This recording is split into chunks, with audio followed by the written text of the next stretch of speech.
ഹരേ കൃഷ്ണ. അപ്പോൾ ഇന്ന് അധ്യായം 9 രാജവിദ്യ രാജഗുഹ്യയോഗം.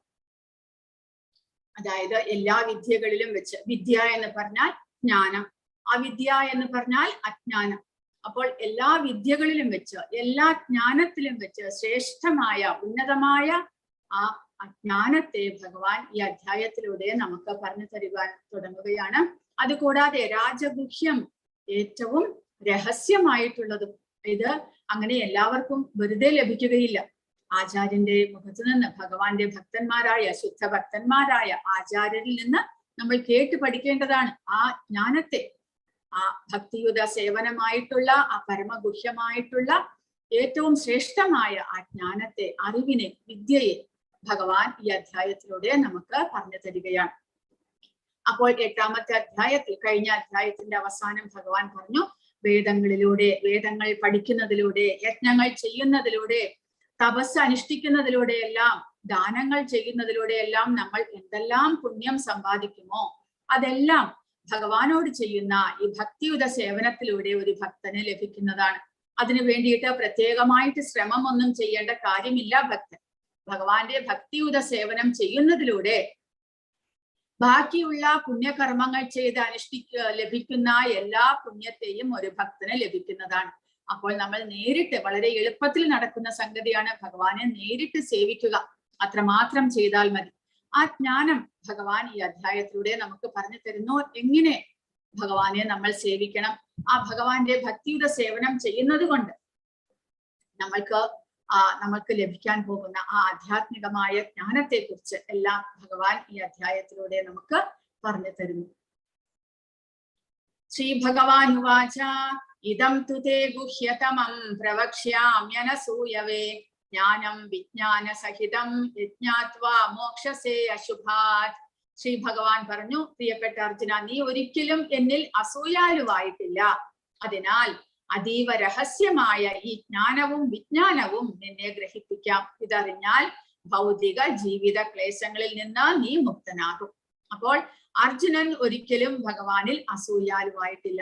അതുകൊണ്ട് ഭഗവാൻ തന്റെ ആ ആധ്യാത്മികമായ ജ്ഞാനത്തെ, ആ അറിവിനെ അർജുനന് പകർന്നു കൊടുക്കുന്നു. കാരണം ഭഗവാനിൽ അസൂയയുള്ള ഒരാൾക്ക്, ഭഗവാനിൽ വിശ്വാസമില്ലാത്ത ഒരാൾക്ക് ഭഗവാന്റെ ഈ അതീന്ദ്രിയമായ ജ്ഞാനത്തെ ഗ്രഹിക്കുവാൻ ഒരിക്കലും സാധ്യമല്ല. അദ്ദേഹത്തിന്റെ അങ്ങനെയുള്ളവർക്ക് ആ അതീന്ദ്രിയമായ ജ്ഞാനം വളരെ വളരെ ബുദ്ധിമുട്ടാകും ഗ്രഹിക്കുവാൻ. കാരണം പ്രധാനമായിട്ട് നമുക്ക് ഭഗവാനിൽ വിശ്വാസം വേണം. അതുകൂടാതെ അദ്ദേഹത്തിൽ ഭക്തി ഉണ്ടാകണം. ഭഗവാൻ ഇതിനു മുൻപും പറഞ്ഞിട്ടുണ്ട്, ഭക്തിയുള്ളവർക്ക് മാത്രമേ, അർജുനൻ ഭഗവാന്റെ ഭക്തിനും സുഹൃത്തുമായതിലാണ് അർജുനന് ഈ ജ്ഞാനം ഉപദേശിച്ചു കൊടുക്കുന്നത് എന്ന്. അതുപോലെ നമ്മുടെ ഇന്ദ്രിയങ്ങൾ പരിശുദ്ധമാകുന്നു. നമ്മൾ ഭഗവാന്റെ ഭക്തനും ഭഗവാനിൽ പൂർണ്ണ വിശ്വാസവും ഉള്ളപ്പോൾ ആ ഭഗവാൻ ഉപദേശിക്കുന്ന ഈ അതീന്ദ്രിയ ജ്ഞാനം സ്വീകരിക്കുവാനായിട്ട് നമ്മുടെ ഇന്ദ്രിയങ്ങൾ പരിശുദ്ധമായിട്ട് പ്രവർത്തിക്കുന്നു. ഇല്ല എന്നുണ്ടെങ്കിലോ പരിശുദ്ധമല്ലാത്ത ഇന്ദ്രിയങ്ങളിലൂടെ ഈ അതീന്ദ്രിയമായ ആധ്യാത്മികമായ ജ്ഞാനം സ്വീകരിക്കുവാൻ പ്രയാസമാണ്. അതൊരിക്കലും അങ്ങനെയുള്ള വ്യക്തിക്ക് ലഭിക്കുകയില്ല. അതുകൂടാതെ ഇവിടെ ഭഗവാൻ പറയുന്നു, ജ്ഞാനവും വിജ്ഞാനവും. ആ ജ്ഞാനവും വിജ്ഞാനവും തമ്മിൽ വ്യത്യാസം എന്താണ്? ജ്ഞാനം എന്ന് പറഞ്ഞാൽ അറിവ് എന്ന് പറഞ്ഞു, അതായത് ആധ്യാത്മികമായ അറിവ്. വിജ്ഞാനം, ആധ്യാത്മികമായ അറിവ് എന്തിനെ കുറിച്ചുള്ളത്? ആധ്യാത്മികമായ അറിവ് എന്ന് പറയുമ്പോൾ ആധ്യാത്മികനായ ഭഗവാനെ കുറിച്ചും ആധ്യാത്മികനായ ജീവാത്മാവിനെയും കുറിച്ചുള്ള അറിവ്. ആ ജീവാത്മാവും ഭഗവാനും തമ്മിലുള്ള ബന്ധം എന്താണ് എന്നതിനെ കുറിച്ചുള്ള അറിവ്.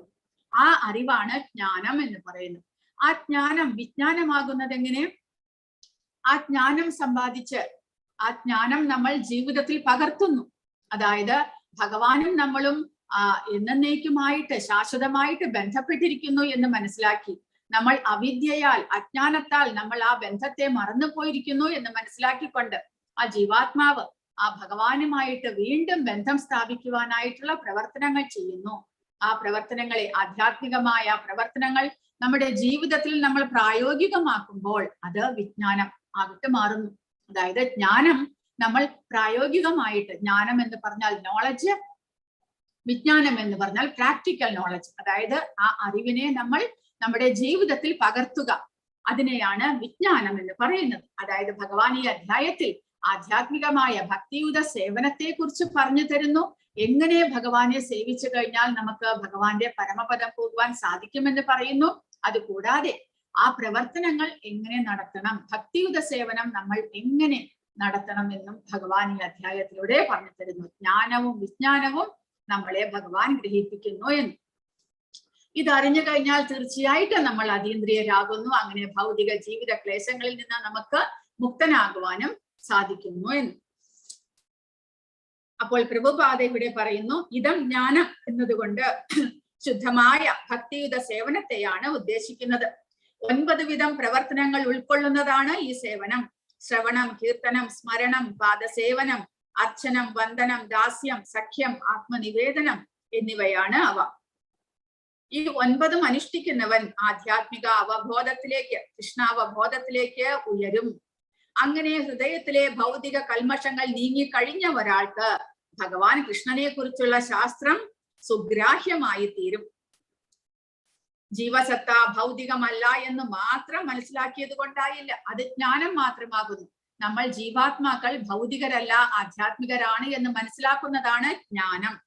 ആധ്യാത്മിക സാക്ഷാത്കാരത്തിന്റെ ആരംഭമായിരിക്കും അത്. ശാരീരിക പ്രവർത്തനങ്ങൾക്കും താൻ ഈ ശരീരമല്ല എന്ന ബോധം വന്ന ഒരാളുടെ ആധ്യാത്മിക പ്രവർത്തനങ്ങൾക്കും തമ്മിലുള്ള വ്യത്യാസങ്ങൾ എന്തെല്ലാമാണ്? അപ്പോൾ നമ്മൾ ആ ആധ്യാത്മികമായ അവബോധം വന്നു കഴിഞ്ഞാൽ, അതായത് നമ്മൾ ജീവാത്മാക്കളാണ്, ഭഗവത് അംശമാണ് എന്ന് മനസ്സിലാക്കിക്കൊണ്ട് നമ്മൾ പ്രവർത്തിക്കുന്നു.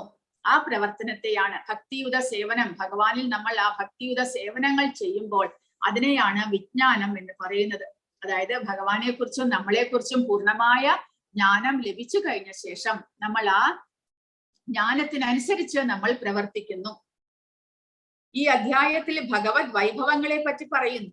അനസൂയവേ എന്ന ഈ പദ്യത്തിലെ സംസ്കൃത പദം ഇവിടെ വളരെ പ്രാധാന്യമുള്ളതാണ്.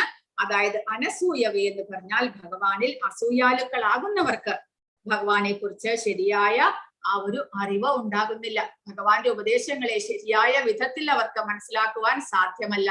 അങ്ങനെയുള്ളവരിൽ നിന്ന് നമ്മൾ ഒരിക്കലും ഈ ആധ്യാത്മികമായ ഈ ഗ്രന്ഥത്തിന്റെ, അല്ലെങ്കിൽ ഭഗവത്ഗീതയുടെ ഉപദേശങ്ങളെ നമ്മൾ ഒരിക്കലും കേൾക്കരുത്. കാരണം അവർ നമ്മളെ വഴിതെറ്റിക്കും.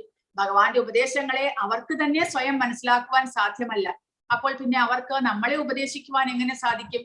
അപ്പോൾ അവരുടെ ഉപദേശങ്ങളെല്ലാം തെറ്റായിരിക്കും. നമ്മൾ എപ്പോഴും ഭഗവാന്റെ ഭക്തനായ, ഭഗവാനിൽ ഭക്തിയുള്ള ആചാര്യന്മാരിൽ നിന്ന് മാത്രമേ ഭഗവത് ഉപദേശങ്ങൾ, ഈ ഭഗവത്ഗീതയുടെ ഉപദേശങ്ങൾ നമ്മൾ കേൾക്കുവാൻ പാടുകയുള്ളൂ എന്ന്. രാജവിദ്യ രാജഗുഹ്യം പവിത്രമിതമുത്തമം പ്രത്യക്ഷാവഗമം ധർമ്മ്യം സുസുഖം കർത്തുമവ്യയം. ഈ ജ്ഞാനം രാജവിദ്യയാണ്.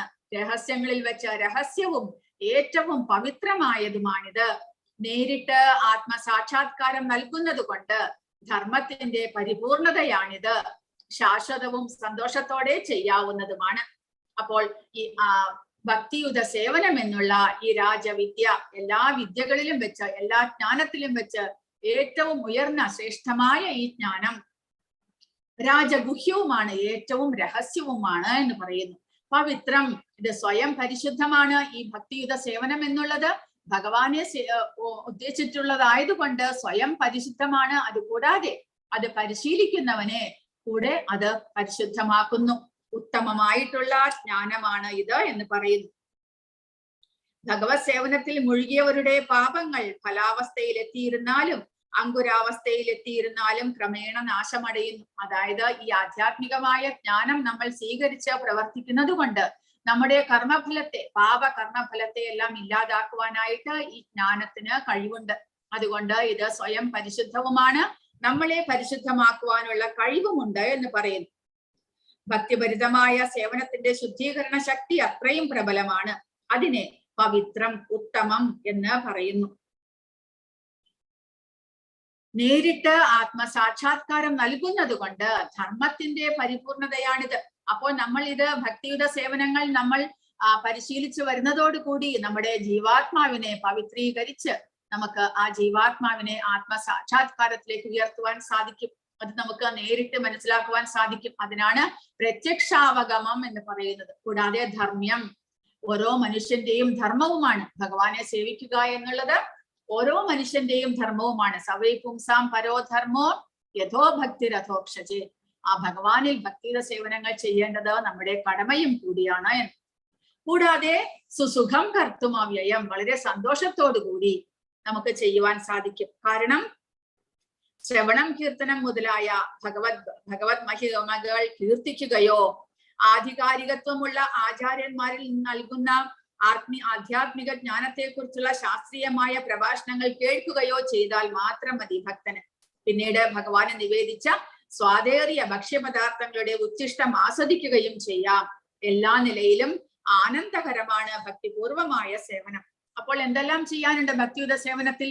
ഭഗവാനെ കുറിച്ച് കേൾക്കുക, ശ്രവണം, ഭഗവാനെ കുറിച്ച് കീർത്തിക്കുക, കീർത്തനം, സ്മരണം, ഭഗവാന്റെ ലീലകളെ നമ്മൾ കേട്ടതിനെയെല്ലാം വീണ്ടും വീണ്ടും നമ്മൾ സ്മരിക്കുക. ഭഗവാന്റെ ലീലകളെ കുറിച്ച്, ഭഗവാന്റെ കഥകളെ കുറിച്ച് നമ്മൾ സ്മരിച്ചുകൊണ്ടിരിക്കുക. അദ്ദേഹത്തെ ആരാധിക്കുക, അദ്ദേഹത്തിന് നിവേദ്യമർപ്പിച്ച് ആ പ്രസാദം, നമ്മൾ സ്വാദിഷ്ടമായ ആ പ്രസാദം, ഭഗവാന്റെ ഉച്ഛിഷ്ടമായ, ഭഗവാന്റെ അനുഗ്രഹമായ ആ പ്രസാദത്തെ നമ്മൾ സേവിക്കുക മുതലായ കാര്യങ്ങൾ ചെയ്യുന്നത് വളരെ സന്തോഷപൂർവ്വം നമുക്ക് ചെയ്യാവുന്നതാണ് എന്ന് ഭഗവാൻ ഇവിടെ പറയുന്നു. കൂടാതെ ഈ ഭക്തിയുത സേവനത്തെ ശാശ്വതമായി നിലകൊള്ളുന്നത് അവ്യയം എന്ന് പറയുന്നു. അതിന് ഒരിക്കലും നാശമില്ല. അതുകൂടാതെ ഒരു ഭക്തൻ പവിത്രീകൃതനായിട്ട്, പരിശുദ്ധനായിട്ട് ഭഗവാന്റെ പരമപദം പോകിയാലും അവിടെ ചെന്നാലും ഭഗവാനെ നേരിട്ട് ഈ ഭക്തിയുത സേവനം തുടർന്നു കൊണ്ടുപോകാൻ ആ ഭക്തന് സാധിക്കുന്നു. ഭൗതിക പ്രപഞ്ചത്തിൽ മാത്രമല്ല, ആധ്യാത്മിക ലോകത്തിലേക്ക് പ്രവേശിച്ചാലും ആ ഭക്തന് തന്റെ ഭക്തിയുത സേവനത്തെ തുടരുവാൻ സാധിക്കുന്നു. അതുകൊണ്ട് ഇത് ശാശ്വതമായിട്ട് എല്ലായ്പ്പോഴും ചെയ്യാൻ സാധിക്കുന്നതാണ് എന്ന് പറയുന്നു. പക്ഷേ ശ്രദ്ധയില്ലാത്തവന്, വിശ്വാസമില്ലാത്തവന്, ഭഗവാനിൽ വിശ്വാസമില്ലാത്തവന്, അസൂയാലുവിന്റെ കാര്യം നേരത്തെ പറഞ്ഞു.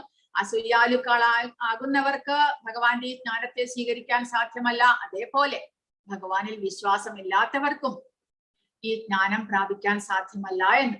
അശ്രദ്ധദാനാഹ പുരുഷാ ധർമ്മസ്യാസ്യ പരന്തപ അപ്രാപ്യമാം നിവർത്തന്തേ മൃത്യു സംസാരവത്മനി. ഈ ഭക്തിയുത സേവനത്തിൽ വിശ്വാസമില്ലാത്തവർക്ക് എന്നെ പ്രാപിക്കാനാവില്ല. അതുകൊണ്ട് അവർ ഈ ഭൗതിക ലോകത്തിൽ ജനന മരണങ്ങളുടെ വഴിയിലേക്ക് വീണ്ടും എത്തുന്നു. അപ്പോൾ ഭഗവാനിൽ വിശ്വാസം വേണം, ഭഗവാന്റെ ഈ ഭക്തിയുത സേവനത്തിൽ വിശ്വാസം വേണം. അതായത് ഈ ഭക്തിയുത സേവനങ്ങൾ ചെയ്യുന്നത് കൊണ്ട് എനിക്ക് ഭഗവാന്റെ ആശ്രയത്തിൽ ഇരിക്കാമെന്നും ഇത് ശാശ്വതമായിട്ട് നമ്മുടെ ധർമ്മമാണ്, ചെയ്യേണ്ടതായിട്ടുള്ള ധർമ്മമാണ് എന്നും വിശ്വാസമില്ലാത്തവർക്ക് ഭഗവാനെ പ്രാപിക്കാൻ സാധ്യമല്ല എന്ന് പറയുന്നു. അവിശ്വാസികൾക്ക് ഭക്തിയുതമായ സേവന കർമ്മത്തിൽ ഏർപ്പെടാൻ കഴിയില്ല എന്നാണ് ഈ ശ്ലോകം സ്പഷ്ടമാക്കുന്നത്. വിശ്വാസമാകട്ടെ ഭക്തരുടെ സമ്പർക്കത്തിൽ നിന്ന് ഉളവാകേണ്ടതാണ്. അപ്പോൾ നമുക്ക് ഒരാൾക്ക് സ്വയം ഈ വിശ്വാസം വളർത്തിയെടുക്കുവാൻ സാധ്യമല്ല. ഭക്തന്മാരുമായിട്ട്, മറ്റു ഭക്തന്മാർ ഭക്തിയുത സേവനങ്ങൾ ചെയ്ത് ഭഗവാനെ സേവിച്ചുകൊണ്ട് സന്തോഷത്തോടുകൂടി അവർ നമുക്ക് ഈ ഉപദേശങ്ങളെ പകർന്നു നൽകുമ്പോൾ അവരുടെ സമ്പർക്കത്താൽ, അവരുമായിട്ടുള്ള സത്സംഗത്താൽ നമുക്ക് നമ്മുടെ മനസ്സിലും ഈ ഭഗവാനോടും ഭക്തിയുത സേവനത്തോടുമുള്ള വിശ്വാസം വളർന്നു വരുന്നു. അതുകൊണ്ട് സത്സംഗം എന്നുള്ളത് വളരെ വളരെ അത്യാവശ്യമാണ്. നമ്മൾ ദുസ്സംഗത്തിൽ, ഭഗവാനിൽ ഭക്തി ഇല്ലാത്തവരുമായിട്ടുള്ള ദുസ്സംഗത്തിൽ നമ്മൾ ഇടപെടുകയാണെങ്കിലോ അത് നമ്മളുടെ ഭക്തിയെ, കുറച്ചെങ്കിലും ഭക്തി ഉണ്ടെങ്കിൽ അതും കൂടെ നശിപ്പിച്ചു കളയുമെന്ന് പറയുന്നു. കൃഷ്ണാവബോധത്തിൽ പുരോഗമിക്കണമെങ്കിൽ വിശ്വാസം അത്യാവശ്യമാണ്. എന്താണ് വിശ്വാസം? ഭഗവാൻ കൃഷ്ണനെ സേവിക്കുന്നത് കൊണ്ട് പരിപൂർണത നേടുവാൻ കഴിയും എന്ന ഉറച്ച ബോധം. അതായത് ഭഗവാനെ, ഭക്തിയുടെ സേവനം കൊണ്ട്, ഭഗവാനെ സേവിക്കുന്നത് കൊണ്ട് നമ്മുടെ ജീവിതത്തെ പരിപൂർണമാക്കുവാൻ, നമ്മുടെ ജീവിത ലക്ഷ്യമായ ആ ഭഗവാനെ പ്രാപിക്കുവാൻ നമുക്ക് സാധിക്കും എന്നുള്ള വിശ്വാസം. ആ വിശ്വാസം ഉണ്ടെങ്കിൽ മാത്രമേ അവർക്ക് മാത്രമേ ഭഗവാനെ പ്രാപിക്കുവാൻ സാധിക്കുകയുള്ളൂ എന്ന് പറയുന്നു. അപ്പോൾ ഭാഗവതത്തിൽ പറയുന്നു, യഥാതരോർമൂല നിഷേചനേന തൃപ്യന്തി തസ്കന്ധഭുജോപശാഖാഃ പ്രാണോപഹാരാച്ഛയതേന്ദ്രിയാണാം തഥൈവ സർവാർഹണമച്യുതേജ്യ. വൃക്ഷത്തിന്റെ വേരുകളിൽ വെള്ളം ഒഴിക്കുന്നത് കൊണ്ട് അതിന്റെ കൊമ്പുകളും ചില്ലകളും ഇലകളും സംതൃപ്തി അടയുന്നു. ഉദരത്തിന് ആഹാരം നൽകുന്നതിനാൽ ശരീരത്തിലെ സർവ്വ ഇന്ദ്രിയങ്ങളും തൃപ്തിപ്പെടുന്നു. അതുപോലെ തന്നെ ഭഗവാന്റെ അതീന്ദ്രിയ സേവനത്തിൽ ഏർപ്പെടുന്ന ഭക്തൻ ദേവന്മാരെയും സർവ്വ ജീവജാലങ്ങളെയും സംതൃപ്തരാക്കുന്നു. അപ്പോൾ നമ്മൾ ഭഗവാനെ സേവിച്ചാൽ മാത്രം മതി. ഭഗവാന്റെ അംശങ്ങളാണ് ബാക്കിയുള്ള ദേവന്മാരും മറ്റ് ജീവജാലങ്ങളും എല്ലാം. നമ്മൾ ഭഗവാനെ, നമ്മുടെ സേവനം വഴി ഭഗവാനെ സംതൃപ്തി കൊടുത്തു കഴിഞ്ഞാൽ നമ്മൾ ആ മറ്റുള്ള ജീവജാലങ്ങളെയും ദേവന്മാരെയും എല്ലാം സന്തോഷപ്പെടുത്തുന്നതിന് തുല്യമാണ്. കാരണം എല്ലാവരും ഭഗവത് അംശമാണ്. ഭഗവത് അംശമായ ആ എല്ലാ ജീവജാലങ്ങൾക്കും നമ്മൾ ഭഗവാനെ സേവിക്കുന്നതിലൂടെ തന്നെ അവർക്കും സന്തോഷം ഉണ്ടാകുന്നു എന്ന്. അപ്പോൾ അതുപോലെ ഏറ്റവും ശ്രേഷ്ഠമായിട്ട് ചെയ്യാവുന്ന ഇതാണ് ഈ ഭക്തിയുടെ സേവനം എന്ന് നമ്മൾ മനസ്സിലാക്കും. ഇനി ഭഗവാൻ അദ്ദേഹത്തിന്റെ വിഭൂതികളെ കുറിച്ച് വീണ്ടും ഈ അധ്യായത്തിലും ഈ ഭൗതിക പ്രപഞ്ചത്തിൽ അദ്ദേഹത്തിന്റെ ശക്തി വിശേഷം, ഭൗതിക പ്രകൃതി അദ്ദേഹത്തിന്റെ തന്നെ ശക്തിയാണ് എന്നുള്ളത് എങ്ങനെയാണ് എന്നിവിടെ പറഞ്ഞു തരുന്നു. മയാതതമിതം സർവം ജഗത് അവ്യക്തമൂർത്തിന മസ്ഥാനി സർവഭൂതാനി നചാഹം തേഷ്വവസ്ഥിതഃ. അവ്യക്തമായ രൂപത്തിൽ ഞാൻ ഈ പ്രപഞ്ചമെമ്പാടും വ്യാപിച്ചു നിൽക്കുന്നു. സർവഭൂതങ്ങളും എന്നിലാണ്, ഞാൻ അവയിലല്ല സ്ഥിതി ചെയ്യുന്നത്. അപ്പോൾ വ്യക്തമായ രൂപത്തിലല്ല, ഭഗവാന്റെ തന്നെ ശ്രീകൃഷ്ണ രൂപത്തിലല്ല അദ്ദേഹത്തിന്റെ ശക്തി ഈ ഭൗതിക പ്രപഞ്ചത്തിൽ നിലനിൽക്കുന്നത്. പിന്നെയോ അവ്യക്തമായ രൂപത്തിൽ, നമുക്ക് നമ്മുടെ ഇന്ദ്രിയങ്ങൾ കൊണ്ട് ഗ്രഹിക്കുവാൻ സാധിക്കാത്ത രൂപത്തിലാണ് ഭഗവാന്റെ ശക്തി വിശേഷം ഈ ഭൗതിക പ്രപഞ്ചത്തിൽ വ്യാപിച്ചിരിക്കുന്നത്. അദ്ദേഹത്തിന്റെ ശക്തിയാലാണ് ഈ ഭൗതിക പ്രപഞ്ചം മുഴുവനും നിലനിൽക്കുന്നത് എന്ന് നമ്മൾ മനസ്സിലാക്കണം. അപ്പോൾ അത് നമ്മുടെ ഇന്ദ്രിയങ്ങളെ കൊണ്ട് നമുക്ക് മനസ്സിലാക്കുവാൻ സാധ്യമല്ല. അതുകൂടാതെ ജീവജാലങ്ങളെല്ലാം ഭഗവാനിൽ നിലകൊള്ളുന്നു, പക്ഷേ ഭഗവാൻ അവയിലില്ല. അതിന്റെ കാരണം ഭഗവാൻ നേരിട്ട് ഒന്നിലും പ്രവർത്തിക്കുന്നില്ല, അദ്ദേഹത്തിന്റെ ശക്തിയാൽ ഇതെല്ലാം പ്രവർത്തിക്കുന്നു എന്ന്. സർവവ്യാപിയെങ്കിലും ഭൗതിക ഇന്ദ്രിയങ്ങളാൽ ഗ്രാഹ്യനല്ല അദ്ദേഹം എന്ന് ഇവിടെ അവ്യക്തമൂർത്തിന എന്ന പദം കൊണ്ട് വ്യക്തമാക്കുന്നു.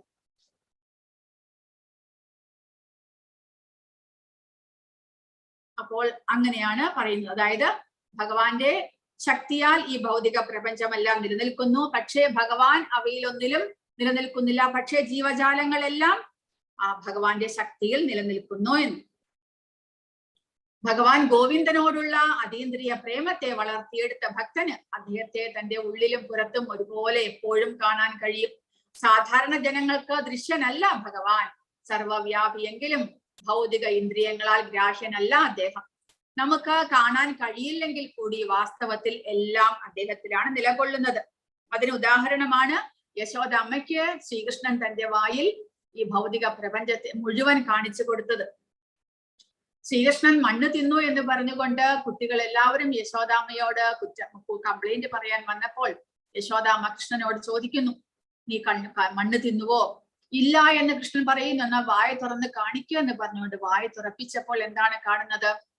ഈ ഭൗതിക പ്രപഞ്ചം മുഴുവൻ അനേകം ബ്രഹ്മാണ്ടങ്ങൾ ചുറ്റി സഞ്ചരിക്കുന്നതായിട്ടും ഓരോ ബ്രഹ്മാണ്ടത്തിലും ജീവജാലങ്ങളെയും, അതുകൂടാതെ നമ്മുടെ ഈ ബ്രഹ്മാണ്ടം, അതിനുള്ളിൽ ബ്രഹ്മലോകം മുതൽക്കുള്ള താഴേക്കുള്ള എല്ലാ ഗ്രഹങ്ങളും, അതിൽ ഭൂമിയെ കാണുന്നു. ഭൂമിയുടെ ഉള്ളിൽ നമ്മുടെ ഭാരതത്തെ, അതിൽ വൃന്ദാവനത്തെ, അതിനുള്ളിൽ യശോദയും കൃഷ്ണനും കൂടി നിൽക്കുന്നതും വരെ യശോദാമ്മയ്ക്ക് കാണുവാൻ സാധിച്ചു. അപ്പോൾ അതിന്റെ അർത്ഥം എന്താണ്? എല്ലാം ഭഗവാനിൽ ഒതുങ്ങിയിരിക്കുന്നു എന്ന് നമ്മൾ മനസ്സിലാക്കണം. നചമസ്ഥാനി ഭൂതാനി പശ്യമേ യോഗമൈശ്വരം ഭൂതവൃന്നച ഭൂതസ്ഥോ മമാത്മാ ഭൂതഭാവനഃ. സൃഷ്ടിജാലങ്ങളൊന്നും എന്നിൽ സ്ഥിതി ചെയ്യുന്നുമില്ല, എന്റെ യോഗ പ്രഭാവം നോക്കൂ. സർവഭൂതങ്ങളുടെയും പരിപാലകനും സർവവ്യാപിയുമാണെങ്കിലും ഞാൻ ഈ പ്രത്യക്ഷ പ്രപഞ്ചത്തിന്റെ ഒരു അംശമല്ല, മറിച്ച് ഞാനാണ് ഈ പ്രപഞ്ചത്തിന്റെ ഉത്ഭവസ്ഥാനം.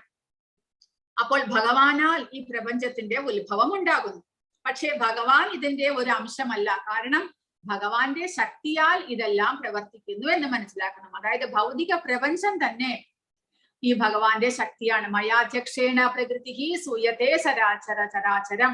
അതായത് എന്റെ ശക്തിയാലാണ് ഈ ഭൗതിക പ്രപഞ്ചം പ്രവർത്തിക്കുന്നത് എന്ന് ഭഗവാൻ പറയുന്നു. ഭഗവാന്റെ ശക്തിയാണ് ഭൗതിക പ്രകൃതി. ഭഗവാൻ നേരിട്ട് അതിൽ ഇടപെട്ടുകൊണ്ട് ഓരോ കാര്യങ്ങൾ ചെയ്യേണ്ട ആവശ്യമില്ല. അദ്ദേഹത്തിന്റെ ആ ശക്തിയാൽ ഇതെല്ലാം പ്രവർത്തിച്ചു പോരുന്നു. പക്ഷേ ഭഗവാനിൽ എല്ലാ സർവഭൂതങ്ങളും അടങ്ങിയിരിക്കുന്നുണ്ടെങ്കിലും ഭഗവാൻ അവയിലൊന്നിലും ഇല്ല എന്ന് പറയുന്നതിന്റെ കാരണം എന്താണ്? ഭഗവാൻ നേരിട്ട് ഒന്നിലും പ്രവർത്തിക്കുന്നില്ല. അദ്ദേഹം തന്റെ സ്വന്തം ധാമത്തിൽ വസിക്കുന്നു. അദ്ദേഹത്തിന്റെ ശക്തിയാൽ ഇതെല്ലാം നടന്നു പോകുന്നു. സാധാരണ പോലെ തന്നെ എല്ലാം നടന്നു പോകുന്നു എന്ന്. ഗ്രഹവ്യൂഹങ്ങൾ അന്തരീക്ഷത്തിൽ ഒഴുകി നടക്കുകയാണ്. ആ അന്തരീക്ഷമാകട്ടെ ഭഗവത് ശക്തിയുമാണ്. അതിൽ നിന്ന് ഭിന്നനാണ് ഭഗവാൻ. അദ്ദേഹം സ്വതന്ത്രനായി സ്ഥിതി ചെയ്യുന്നു. തന്മൂലം അദ്ദേഹം പ്രസ്താവിക്കുന്നു, എന്റെ അചിന്യ ശക്തി പ്രസരണത്തിൽ അവ നിലകൊള്ളുന്നു. പക്ഷേ പരമപുരുഷനായ ഞാൻ അവയിൽ നിന്ന് വ്യത്യസ്തനാണ്. ഭഗവാൻ ശ്രീകൃഷ്ണൻ ഇതിലൊന്നിലും ഇടപെടുന്നില്ല. അദ്ദേഹത്തിന്റെ തന്നെ അവതാരങ്ങളായ പുരുഷ അവതാരങ്ങളായ മഹാവിഷ്ണുവിൽ നിന്ന് ബ്രഹ്മാണ്ടങ്ങൾ സൃഷ്ടിക്കപ്പെടുന്നു. ആ ഓരോ ബ്രഹ്മാണ്ടത്തിലും അദ്ദേഹത്തിന്റെ ഇനിയൊരു അവതാരമായ ഗർഭോദകശായി വിഷ്ണു പ്രവേശിക്കുന്നു. അദ്ദേഹത്തിനാൽ ആ ഭൗതിക പ്രകൃതി അവിടെ സൃഷ്ടമാകുന്നു. സൃഷ്ടികളെല്ലാം സൃഷ്ടി നടത്തപ്പെടുന്നു. കൂടാതെ പരമാത്മാവായിട്ട് ഭഗവാന്റെ ഇനിയൊരു അവതാരമായ ക്ഷീരോദകശായി വിഷ്ണു എല്ലാ ജീവജാലങ്ങളിലും പ്രവേശിച്ച് അവയെ സംരക്ഷിക്കുന്നു. അപ്പോൾ ശ്രീകൃഷ്ണൻ നേരിട്ട് ഇതിലൊന്നിലും ഇടപെടുന്നില്ല. അചിന്ത്യമായ തന്റെ ശക്തി മൂലം അദ്ദേഹം എല്ലാം പരിപാലിക്കുകയും സൃഷ്ടി സ്ഥിതി സംഹാരം എല്ലാം അദ്ദേഹം നടത്തിക്കൊണ്ട് പോകുന്നു. അതിന് ഉദാഹരണമായിട്ട് ഭഗവാൻ പറയുന്നത് 6ാമത്തെ ശ്ലോകം, യഥാകാശസ്ഥിതോ നിത്യം വായുഃ സർവത്ര ഗോ മഹാൻ തഥാ സർവാണി ഭൂതാനി മസ്താനി ഇത്യുപധാരയ. ആകാശത്തിൽ സ്ഥിതി ചെയ്തുകൊണ്ട് തന്നെ ശക്തിയുള്ള കാറ്റ് എല്ലായിടത്തും സഞ്ചരിക്കുന്നു. അതുപോലെ സർവ സൃഷ്ടികളും എക്കാലത്തും എന്നിലാണ് വിശ്രമിക്കുന്നത്. അപ്പോൾ വായു അല്ലെങ്കിൽ കാറ്റ് ആകാശമാണ് അതിന്റെ വിശ്രമസ്ഥാനം. എങ്കിലും എല്ലാ ദിക്കിലും വായു എത്തുന്നുണ്ട്. അതുപോലെ ഭഗവാൻ തന്റെ സ്വന്തം ധാമത്തിലാണെങ്കിലും അദ്ദേഹത്തിന്റെ ശക്തിയാൽ ഈ പ്രപഞ്ചമെമ്പാടും പ്രവർത്തന നിരതമാകുന്നു എന്ന് ഭഗവാൻ ഉദ്ദേശിക്കുന്നു ഇവിടെ. സർവഭൂതാനി കൗന്തേയ പ്രകൃതിം യാന്തി മാമികാം കൽപക്ഷയേ പുനഃസ്ഥാനി കൽപാദോ വിസൃജാമ്യഹം. അപ്പോൾ കഴിഞ്ഞ അധ്യായത്തിൽ ഭഗവാൻ പറഞ്ഞതുപോലെ ഓരോ സൃഷ്ടിയും എപ്പോൾ നടക്കുന്നു? ഓരോ കൽപ്പത്തിന്റെയും അവസാനത്തിൽ ഈ ഭൗതിക ആവിർഭാവങ്ങളെല്ലാം എന്നിൽ പ്രവേശിക്കുന്നു. കൽപ്പം എന്ന് പറഞ്ഞാൽ എന്ത് എന്ന് നമ്മൾ കഴിഞ്ഞ അധ്യായത്തിൽ പഠിച്ചു. ബ്രഹ്മാവിന്റെ ഒരു പകൽ അവസാനിച്ച് ബ്രഹ്മാവിന്റെ രാത്രി തുടങ്ങുന്നതോടുകൂടി ജീവജാലങ്ങളെല്ലാം ഭഗവാനിൽ പ്രവേശിക്കുന്നു. അടുത്ത കൽപ്പം അല്ലെങ്കിൽ ബ്രഹ്മാവിന്റെ പകൽ ആരംഭിക്കുന്നതോടുകൂടി ഞാൻ അവയെ വീണ്ടും എന്റെ ശക്തിയാൽ സൃഷ്ടിക്കുകയും ചെയ്യുന്നു. ബ്രഹ്മാവിന്റെ പകൽ ആരംഭിക്കുമ്പോൾ ഈ ജീവജാലങ്ങളെല്ലാം ഗർഭോദകശായി വിഷ്ണുവിന്റെ ശരീരത്തിൽ നിന്ന് പുറത്തേക്ക് വരുന്നു. അങ്ങനെ സൃഷ്ടി ആരംഭിക്കുന്നു. ബ്രഹ്മാവിന്റെ രാത്രി ആരംഭിക്കുമ്പോൾ ഈ ജീവജാലങ്ങളെല്ലാം തിരിച്ച്, അതായത് ആ ജീവാത്മാക്കൾ തിരിച്ച് ഭഗവാന്റെ ശരീരത്തിലേക്ക് പ്രവേശിക്കുന്നു. അങ്ങനെ അവ്യക്തമായി തീരുന്നു. പ്രകൃതിം സ്വാമവഷ്ടഭ്യ വിസൃജാമി പുനഃ പുനഃ ഭൂതഗ്രാമമിമം കൃഷ്ണം അവശം പ്രകൃതേർവശാത്. പ്രപഞ്ച പ്രവർത്തനം എന്റെ അധീനതയിലാണ്. എന്റെ ഇച്ഛയ്ക്കനുസരിച്ച് അത് വീണ്ടും വീണ്ടും ആവിർഭവിക്കുകയും ഒടുവിൽ തിരോഭവിക്കുകയും ചെയ്യുന്നു. അപ്പോൾ ഭഗവാന്റെ ഇച്ഛ അനുസരിച്ച് ഓരോ തവണയും സൃഷ്ടി ഉണ്ടാകുന്നു. ഭഗവാൻ അവയെ സംരക്ഷിക്കുന്നു. വീണ്ടും ഭഗവാന്റെ ഇച്ഛയ്ക്കനുസരിച്ച് എല്ലാം തിരോഭവിക്കുകയും ചെയ്യുന്നു എന്ന്. നചമാം താനി കർമാണി നിബധ്നന്തി ധനഞ്ജയ ഉദാസീനവദാസീനമസക്തം തേഷു കർമ്മസു. ഈ കർമ്മങ്ങളൊന്നും തന്നെ എന്നെ ബന്ധിക്കുന്നില്ല. ഒരു ഭൗതിക പ്രവർത്തനങ്ങളോടും ബന്ധപ്പെടാതെ ഉദാസീനനെ പോലെ സ്ഥിതി ചെയ്യുകയാണ് ഞാൻ. അപ്പോൾ ഇങ്ങനെയുള്ള കർമ്മങ്ങളെല്ലാം ഭഗവാൻ ചെയ്യുന്നുണ്ടെങ്കിലും, സൃഷ്ടി സ്ഥിതി സംഹാരം എല്ലാം ഭഗവാൻ ചെയ്യുന്നുണ്ടെങ്കിലും ആ കർമ്മങ്ങളൊന്നും ഭഗവാനെ ബന്ധിപ്പിക്കുന്നില്ല. കാരണം ഭഗവാന് കർമ്മത്തിന്റെ ഫലത്തിൽ ഇച്ഛയില്ല, ഒന്നാമത്തെ കാര്യം. രണ്ടാമത്തെ കാര്യം, ഭഗവാൻ അതീന്ദ്രിയനാണ്. അദ്ദേഹം ഭൗതികമായിട്ടുള്ള ഒന്നുമായിട്ടും നേരിട്ട് ഇടപെടുന്നില്ല. അദ്ദേഹത്തിന്റെ ശക്തിയാൽ, അദ്ദേഹത്തിന്റെ ഇച്ഛയ്ക്കനുസരിച്ച് എല്ലാം നടക്കുന്നു. അപ്പോൾ ഭഗവാൻ നേരിട്ട് ഒരു പ്രവർത്തനവും ചെയ്യേണ്ട ആവശ്യമേ വരുന്നില്ല. മയാധ്യക്ഷേണ പ്രകൃതി സൂയതേ സചരാചരം ഹേതുനാനേന കൗന്തേയ ജഗത് വിപരിവർത്തതേ. എന്റെ ശക്തിവിശേഷങ്ങളിൽ ഒന്നായ ഈ ഭൗതിക പ്രകൃതി എന്റെ നിർദ്ദേശമനുസരിച്ച് ചരാചരങ്ങളെയെല്ലാം സൃഷ്ടിക്കുന്നു. ഈ നിയമം അനുസരിച്ച് വീണ്ടും വീണ്ടും പ്രപഞ്ചം സൃഷ്ടിക്കപ്പെടുകയും സംഹരിക്കപ്പെടുകയും ചെയ്യുന്നു എന്ന്. അപ്പോൾ ഭഗവാന്റെ ശക്തിയാണ് ഭൗതിക പ്രകൃതി എന്ന് ഇതിനു മുൻപും 7ാമത്തെ അധ്യായത്തിലും ഭഗവാൻ പറഞ്ഞു. ഭൂമിരാപോ നലോ വായുഹു ഖമ്മനോ ബുദ്ധിരേവച അഹങ്കാര ഇതീയമ്മേ ഭിന്നാ പ്രകൃതിരഷ്ട. ഭഗവാന്റെ ഭിന്ന പ്രകൃതി, ഭഗവാന്റെ ശക്തിയാണ് ഭൗതിക പ്രകൃതി. ആ ഭൗതിക പ്രകൃതി ഭഗവാന്റെ നിർദ്ദേശം അനുസരിച്ച്, ഭഗവാന്റെ ഇച്ഛയ്ക്കനുസരിച്ച് സൃഷ്ടികൾ നടത്തുന്നു. ചരാചരങ്ങൾക്കെല്ലാം ശരീരം കൊടുക്കുന്നത് ഭൗതിക പ്രകൃതിയാണ്. അതുപോലെ വീണ്ടും വീണ്ടും പ്രപഞ്ചം സൃഷ്ടിക്കുകയും പിന്നീട് സംഹരിക്കപ്പെടുകയും ചെയ്തുകൊണ്ടേയിരിക്കുന്നു എന്ന്. പക്ഷേ ഇതറിയാത്തവർ ഭഗവാന്റെ ശക്തിയെ കുറിച്ചോ എല്ലാത്തിന്റെയും നിയന്താവ് ഭഗവാനാണ് എന്നും അറിയാത്തവർ ഭഗവാനെ പുച്ഛിക്കുകയാണ് ചെയ്യുന്നത്, ഭഗവാനെ നിന്ദിക്കുന്നു എന്ന് ഭഗവാൻ ഇവിടെ പറയുന്നു. അവജാനന്തി മാം മൂഢ മാനുഷീം തനുമാശ്രിതം പരം ഭാവമജാനന്തോ മമ ഭൂതമഹേശ്വരം. മനുഷ്യരൂപത്തിൽ അവതരിക്കുന്ന എന്നെ മൂഢന്മാർ നിന്ദിക്കുന്നു. എല്ലാറ്റിനും ഈശ്വരനായ എന്റെ അതീന്ദ്രിയ സ്വഭാവം അവർക്ക് അറിഞ്ഞുകൂടാ. അവർ അവിദ്യയാൽ, അജ്ഞാനത്താലാണ് അവർ അങ്ങനെ ചെയ്യുന്നത്. എന്തുകൊണ്ട് അജ്ഞാനം വരുന്നു? അവർക്ക് ഭഗവാനിൽ വിശ്വാസമില്ല, ഭഗവാന്റെ ഭക്തിയുടെ സേവനത്തിലും വിശ്വാസമില്ല. അങ്ങനെയുള്ള മൂഢന്മാർ അവിദ്യയാൽ, അജ്ഞാനത്താൽ ഭഗവാനെ ശരിക്കും മനസ്സിലാക്കാത്തത് കൊണ്ട് അവർ ഭഗവാനെ നിന്ദിക്കുന്നു. അപ്പോൾ ഭഗവാൻ പറയുന്നുണ്ട്, കഴിഞ്ഞ അധ്യായത്തിൽ 7-ാമത്തെ അധ്യായത്തിൽ ഭഗവാൻ പറഞ്ഞു, നാഹം പ്രകാശ സർവസ്യ യോഗമായ സമാവൃത ആവൃതം ജ്ഞാനമേനേന ജ്ഞാനിനോ നിത്യവൈരിണാം. ഭഗവാൻ പറഞ്ഞു, മൂഢോയം നാഭിജാനാതി ലോകോ മാം അജം അവ്യയം എന്നാണ് പറഞ്ഞത്. അതായത് അങ്ങനെയുള്ളവർക്ക്, ഭഗവാനെ തത്വത്തിൽ മനസ്സിലാക്കാതെ ഭഗവാനെ നിന്ദിക്കുന്നവർക്ക്, ഭഗവാനിൽ വിശ്വാസമില്ലാത്തവർക്ക് ഭഗവാൻ തന്നെ ശരിക്കും തന്റെ രൂപത്തെ പ്രദർശിപ്പിക്കുന്നില്ല. ആ ഒരു യോഗമായ ഭഗവാന്റെ ആന്തരംഗ ശക്തി അവരെ തന്നെ ആ ഭഗവാനിൽ നിന്ന് മറച്ചു വെക്കുന്നു. മൂഢോയം നാഭിജാനാതി ലോകോ മാം അജം അവ്യയം. ഞാൻ അജനും അവ്യയനുമാണ്, ഈ ഭൗതിക പ്രകൃതിയുടെ എല്ലാം നിയന്താവ് ഞാനാണ് എന്നുള്ള കാര്യം, ആ അജ്ഞാനം അവർക്കില്ല. അങ്ങനെയുള്ളവരെ ഭഗവാന്റെ ഐശ്വര്യത്തെ അല്ലെങ്കിൽ ഭഗവാനെ നേരിട്ട് മനസ്സിലാക്കുവാൻ അവർക്ക് സാധിക്കുന്നില്ല എന്ന് പറയുന്നു. അപ്പോൾ ഇവിടെയും ഭഗവാൻ അത് തന്നെ പറയുന്നു, ഭഗവാനെ അവജാനന്തി, ഭഗവാനെ ശരിക്കും മനസ്സിലാക്കാത്തത് കൊണ്ട്, തത്വത്തിൽ അറിയാത്തത് കൊണ്ട് മൂഢന്മാർ ഭഗവാനെ നിന്ദിക്കുകയാണ് ചെയ്യുന്നത് എന്ന് പറയുന്നു. അപ്പോൾ അങ്ങനെയുള്ളവർക്ക് ഭഗവാൻ എന്ത് ശിക്ഷയാണ് നൽകുന്നത്? ഭഗവാൻ കൃഷ്ണന്റെ ആനന്ദമയവും ജ്ഞാനമയവുമായ ശരീരത്തിന്റെ അതീന്ദ്രിയ ഗുണങ്ങളെ കുറിച്ച് അറിയാതെ പല പണ്ഡിതന്മാരും ഗീതാഭാഷ കർത്താക്കളും കൃഷ്ണനെ ഒരു സാധാരണ മനുഷ്യൻ എന്ന് കരുതി പുച്ഛിക്കുന്നു. കൃഷ്ണന്റെ ദിവ്യ ശരീരം എന്ന് അവർക്ക് അറിഞ്ഞുകൂടാ. എല്ലാറ്റിന്റെയും ഉടമയായ അദ്ദേഹത്തിന് ആർക്ക് വേണമെങ്കിലും മുക്തി നൽകാൻ കഴിയുമെന്ന് അവർ അറിയുന്നില്ല. കൃഷ്ണന്റെ ഈ വിധമുള്ള അതീന്ദ്രിയ ഗുണങ്ങൾ അറിയാത്തത് കൊണ്ടാണ് അവർ അദ്ദേഹത്തെ പുച്ഛിക്കുന്നത്. ഭഗവാനെ സത്യത്തിൽ അവർക്ക് മനസ്സിലാക്കുവാൻ സാധിക്കുന്നില്ല, കാരണം ഭഗവാനിൽ അവർക്ക് വിശ്വാസമില്ലാത്തത് കൊണ്ട്.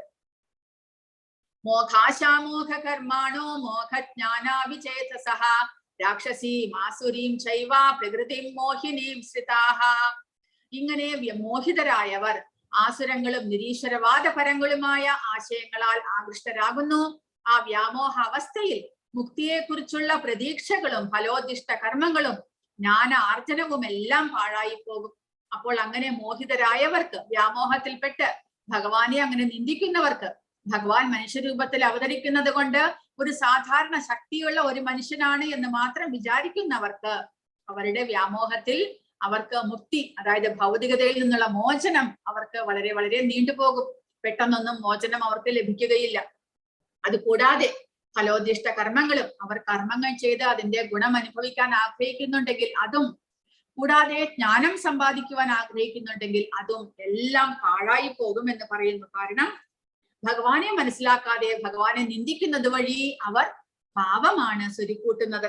ആ പാപത്തിന്റെ ഫലമായിട്ട് അവർക്ക് ആ പാപത്തിന്റെ ഫലം അങ്ങനെ അവർ അനുഭവിക്കേണ്ടതായിട്ട് വരും. അതിന്റെ ഫലത്താൽ ആ പാപഫലം അനുഭവിക്കേണ്ടി വരുന്നത് കൊണ്ട് അവരുടെ ആ വ്യാമോഹത്താൽ അവരുടെ പാപഫലം അനുഭവിക്കേണ്ടി വരുന്നത് കൊണ്ട് അവരുടെ ആ ഒരു മുക്തിക്കുള്ള ആഗ്രഹങ്ങളെല്ലാം നീണ്ടുപോകുന്നു എന്ന് പറയുന്നു.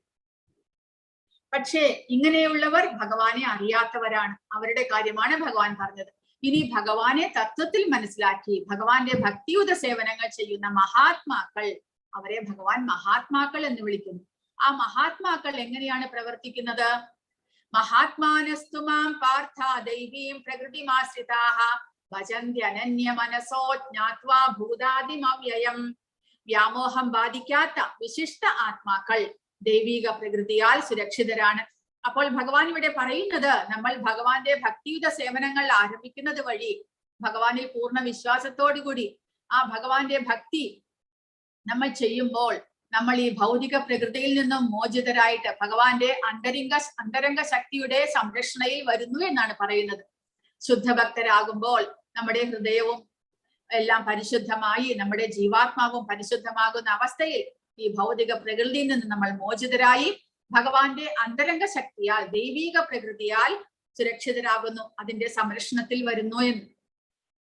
ഭജന്തി അനന്യ മനസ്സോ ജ്ഞാത്വാ ഭൂതാദിം അവ്യയം. ഞാൻ അവ്യയനും എല്ലാ ജീവജാലങ്ങൾക്കും പരമപുരുഷനുമായ ആദി കാരണവുമായ ഭഗവാനാണ് എന്ന് മനസ്സിലാക്കിക്കൊണ്ട്, ജ്ഞാത്വാ മനസ്സിലാക്കിക്കൊണ്ട്, അനന്യ മനസ്സോടുകൂടി ഭക്തിപൂർവം അവർ എന്റെ സേവനത്തിൽ മുഴുകുന്നു എന്നാണ് ഭഗവാൻ പറയുന്നത്. അങ്ങനെയുള്ള മഹാത്മാക്കൾ ഭഗവാന്റെ അന്തരംഗ ശക്തിയാൽ യോഗമായയാൽ സുരക്ഷിതരായിട്ടിരിക്കുന്നു.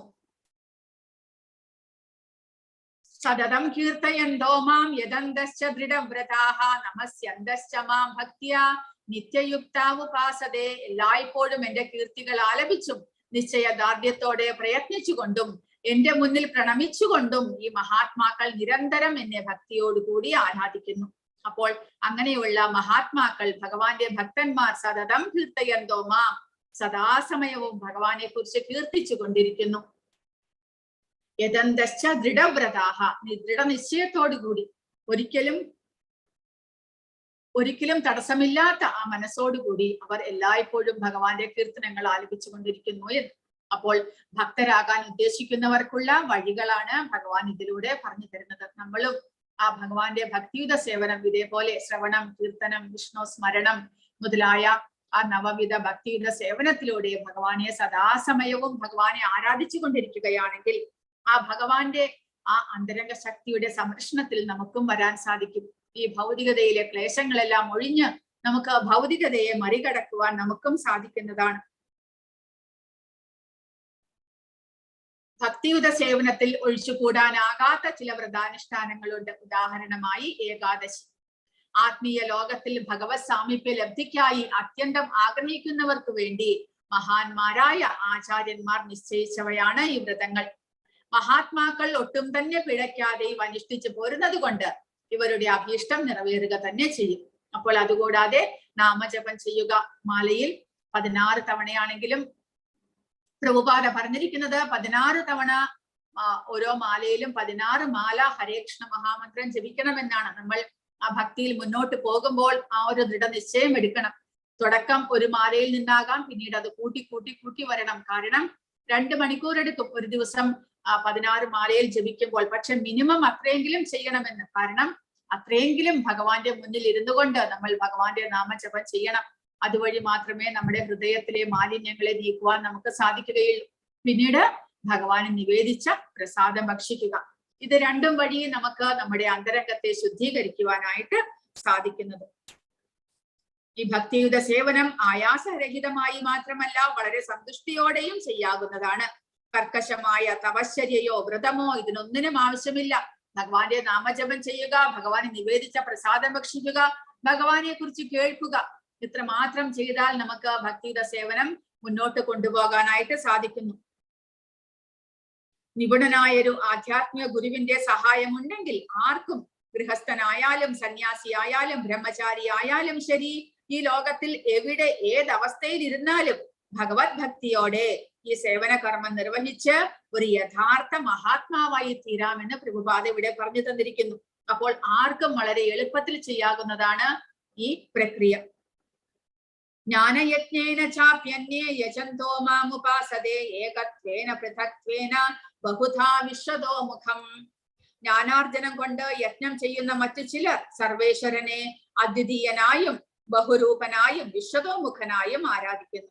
വേറെ ചിലർ, നമ്മൾ ഇവിടെ മഹാത്മാക്കൾ നേരിട്ട് കൃഷ്ണാവബോധത്തിൽ ഭഗവാൻ കൃഷ്ണനെ അല്ലെങ്കിൽ വിഷ്ണുവിനെ ആരാധിക്കുന്നു. അല്ലാതെ ജ്ഞാനം ആർജിച്ചുകൊണ്ട്, ആധ്യാത്മികമായ ജ്ഞാനം സമ്പാദിച്ചുകൊണ്ട് ചിലർ ഭഗവാനെ വേറെ വിധത്തിലും ആരാധിക്കുന്നുണ്ട്. അദ്വിതീയനായിട്ട്. വേറെ അദ്വിതീയൻ എന്ന് പറഞ്ഞാൽ ഇവിടെ പ്രഭുപാദ കൊടുത്തിരിക്കുന്നു, ഭഗവാനും താനും ഭിന്നരല്ല എന്നുള്ള ബോധത്തോടെ. ഭഗവത് അംശമാണ് നമ്മൾ. അപ്പോൾ ഗുണത്തിൽ ഭഗവാനും നമ്മളും ഒരേ നിലയിൽ വർത്തിക്കുന്നു. ആ ഒരു നിലയിൽ ഭഗവാനെ ആരാധിക്കുന്നു. കൂടാതെ ബഹുരൂപനായിട്ടും ഭഗവാന്റെ പല രൂപങ്ങളുണ്ട്. അതിലേതെങ്കിലും ഒരു രൂപത്തെ ആരാധിക്കുന്നു. ഭഗവാന്റെ വിശ്വരൂപത്തെ ആരാധിക്കുന്നവർ ഇനിയൊരു കൂട്ടർ. ആ 3 കൂട്ടർ അങ്ങനെ 3 വിധത്തിൽ ഭഗവാനെ ആരാധിക്കുന്നവരാണ്. അഹം ക്രതുരഹം യജ്ഞഃ സദാഹമഹം ഔഷധം മന്ത്രോഹമഹമേവാച്യം അഹം അഗ്നീരഹം ബുധം. ക്രിയയും യജ്ഞവും ഞാനാകുന്നു. പിതൃക്കൾക്ക് നൽകപ്പെടുന്ന ഹവ്യവും ഔഷധവും അഭൗതിക മന്ത്രങ്ങളും ഞാനത്രേ. അഗ്നിയും അതിൽ ഹോമിച്ചവയും നെയ്യും ഞാൻ തന്നെ. അതായത് നമ്മൾ യജ്ഞങ്ങളും തപസ്സും ദാനങ്ങളും എല്ലാം ചെയ്യുമ്പോൾ അതിൽ ഉപയോഗിക്കുന്ന വസ്തുക്കളെല്ലാം ഭഗവാൻ തരുന്നതാണ്. നമുക്ക് ഈ ഭൗതിക പ്രപഞ്ചത്തിൽ കാണുന്നതെല്ലാം ഭഗവാന്റെ സൃഷ്ടിയാണ്. അതെടുത്ത് നമ്മൾ തിരിച്ച് ഭഗവാന് സമർപ്പിക്കുന്നു. അങ്ങനെ മാത്രമേ നമുക്ക് ഭഗവാനോട് ആ ഒരു ഭക്തിയുത സേവനം ചെയ്യാൻ സാധിക്കുകയുള്ളൂ.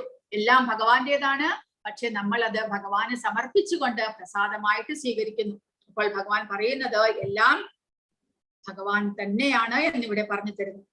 പിതാഹമസ്യ ജഗതോ മാധാധാധാ പിതാമഹഃ വേദ്യം പവിത്രമോംകാര ഹൃത്സാമയചുരേവച. ലോകത്തിന്റെ അമ്മയും അച്ഛനും രക്ഷകനും പിതാമഹനും ഞാൻ തന്നെ.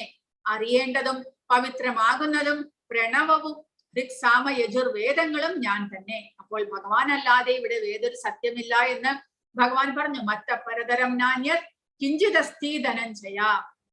ഈ ഭൗതിക പ്രപഞ്ചത്തിൽ നമ്മൾ എവിടെ നോക്കിയാലും ഭഗവാന്റെ തന്നെ സൃഷ്ടിയെയാണ് നമ്മൾ കാണപ്പെടുന്നത്. അതിൽ അങ്ങനെ നമ്മൾ മനസ്സിലാക്കണം, എല്ലാം ഭഗവാനിൽ നിന്ന് ഉത്ഭവിച്ചതാണ് എന്നുള്ള ഒരു അറിവ് നമ്മിൽ ഉണ്ടാകണം. സകല ചരാചരങ്ങളും അടങ്ങിയ പ്രത്യക്ഷ പ്രപഞ്ചം മുഴുവൻ കൃഷ്ണന്റെ ശക്തികളുടെ വിവിധ പ്രവർത്തനങ്ങളാണ്. ഭൗതിക ജീവിതത്തിൽ നമ്മൾ വ്യത്യസ്ത ജീവാത്മാക്കളുമായി വിവിധ ബന്ധങ്ങൾ ഉണ്ടാക്കുന്നു. അവരെല്ലാം ഭഗവാന്റെ തടസ്ഥ ശക്തികൾ മാത്രം. അപ്പോൾ നമ്മുടെ അച്ഛനമ്മമാരായിട്ട് ബന്ധുക്കളായിട്ട് വരുന്നവരെല്ലാം ജീവാത്മാക്കളാണ്. അവരുടെ ശരീരത്തിനുള്ളിലുള്ളതെല്ലാം ജീവാത്മാവാണ്. ആ ജീവാത്മാക്കളെല്ലാം ഭഗവാന്റെ അംശമാണ്. അപ്പോൾ ഒരർത്ഥത്തിൽ നമ്മൾ ആരുമായിട്ട് ഇടപഴകുന്നു എന്നും നമ്മൾ മനസ്സിലാക്കേണ്ടതാണ്. പ്രകൃതി സർഗത്തിൽ അവർ നമ്മളുടെ മാതാപിതാക്കളോ പിതാമഹന്മാരോ സൃഷ്ടാക്കളോ ഒക്കെ ആയിത്തീരുന്നുവെങ്കിലും കൃഷ്ണന്റെ വിഭിന്നാംശങ്ങളാണ്. നമ്മൾ എല്ലാവരും ഭഗവാന്റെ തന്നെ അംശമാണ് എന്ന് മനസ്സിലാക്കണം. അത് വിചാരിച്ചുകൊണ്ട് ആ ഒരു തത്വത്തിൽ മുന്നിൽ നിർത്തിയാക്കിക്കൊണ്ടായിരിക്കണം നമ്മുടെ പ്രവർത്തനങ്ങളെല്ലാം. അതായത് ഭഗവത് അംശമാണ് എല്ലാവരും. അപ്പോൾ ആ ഒരു വിധത്തിൽ നമ്മൾ അവരെയെല്ലാം കാണേണ്ടതാണ്. അതുകൊണ്ട് അച്ഛൻ അമ്മ എന്നീ നിലകളിൽ പ്രത്യക്ഷപ്പെടുന്ന ജീവാത്മാക്കളെല്ലാം കൃഷ്ണനല്ലാതെ മറ്റാരുമല്ല. ധാത എന്ന പദം സൃഷ്ടാവ് എന്ന അർത്ഥത്തെ കുറിക്കുന്നു. മാതാപിതാക്കൾ മാത്രമല്ല, സൃഷ്ടാക്കൾ പിതാമഹന്മാർ തുടങ്ങിയവരെല്ലാം കൃഷ്ണന്റെ അംശങ്ങൾ തന്നെ. വാസ്തവത്തിൽ ഏതൊരു ജീവാത്മാവും കൃഷ്ണന്റെ വിഭിന്നാംശങ്ങളാകയാൽ കൃഷ്ണൻ തന്നെയാകുന്നു. അപ്പോൾ ഈ ജഗത്തിൽ കാണുന്നതെല്ലാം നമ്മൾ ഭഗവാനെ ആ ഒരു ചിന്താഗതി, ആ ഒരു ഉന്നതമായ ആ ഒരു ചിന്ത നമ്മുടെ മനസ്സിൽ ഉണ്ടാകുമ്പോൾ നമുക്ക് എല്ലാ ജീവജാലങ്ങളിലും ഭഗവാനെ കാണുവാൻ സാധിക്കും. അതായത് ഭഗവത് അംശമായിട്ടുള്ളത് മാത്രമേ ഈ പ്രപഞ്ചത്തിലുള്ളൂ. ഭഗവാനെ വിട്ടിട്ട് ഇവിടെ ഒന്നും സത്യമില്ല. ഭഗവാനെ വിട്ടിട്ട് നമ്മൾ എന്തെങ്കിലും ചിന്തിക്കുന്നുണ്ടെങ്കിൽ അതാണ് മായ എന്ന് പറയുന്നത്. വാസ്തവത്തിൽ ഭഗവാനിൽ അധിഷ്ഠിതമല്ലാത്ത ഒന്നും തന്നെ ഈ പ്രപഞ്ചത്തിലില്ല എന്ന് മനസ്സിലാക്കണം. ആ ഒരു ചിന്തയിലേക്ക് നമ്മൾ ഉയരുമ്പോൾ നമ്മുടെ ചുറ്റുപാടും എല്ലാം ഭഗവാനെ ദർശിക്കുവാൻ നമുക്ക് സാധിക്കുന്നു. അങ്ങനെ നമുക്ക് ആ ഭഗവാനിൽ അധിഷ്ഠിതമായ ഒരു ജീവിതത്തെ നമുക്ക് മുന്നോട്ട് കൊണ്ടുപോകാൻ സാധിക്കുന്നു. എല്ലാ വേദങ്ങളുടെയും ലക്ഷ്യം കൃഷ്ണനാണ്. സകല വേദ പ്രമാണങ്ങളെയും ഉൾക്കൊള്ളാൻ വെമ്പുന്ന ജീവാത്മാവും കൃഷ്ണന്റെ അംശമാകയാൽ കൃഷ്ണൻ തന്നെ.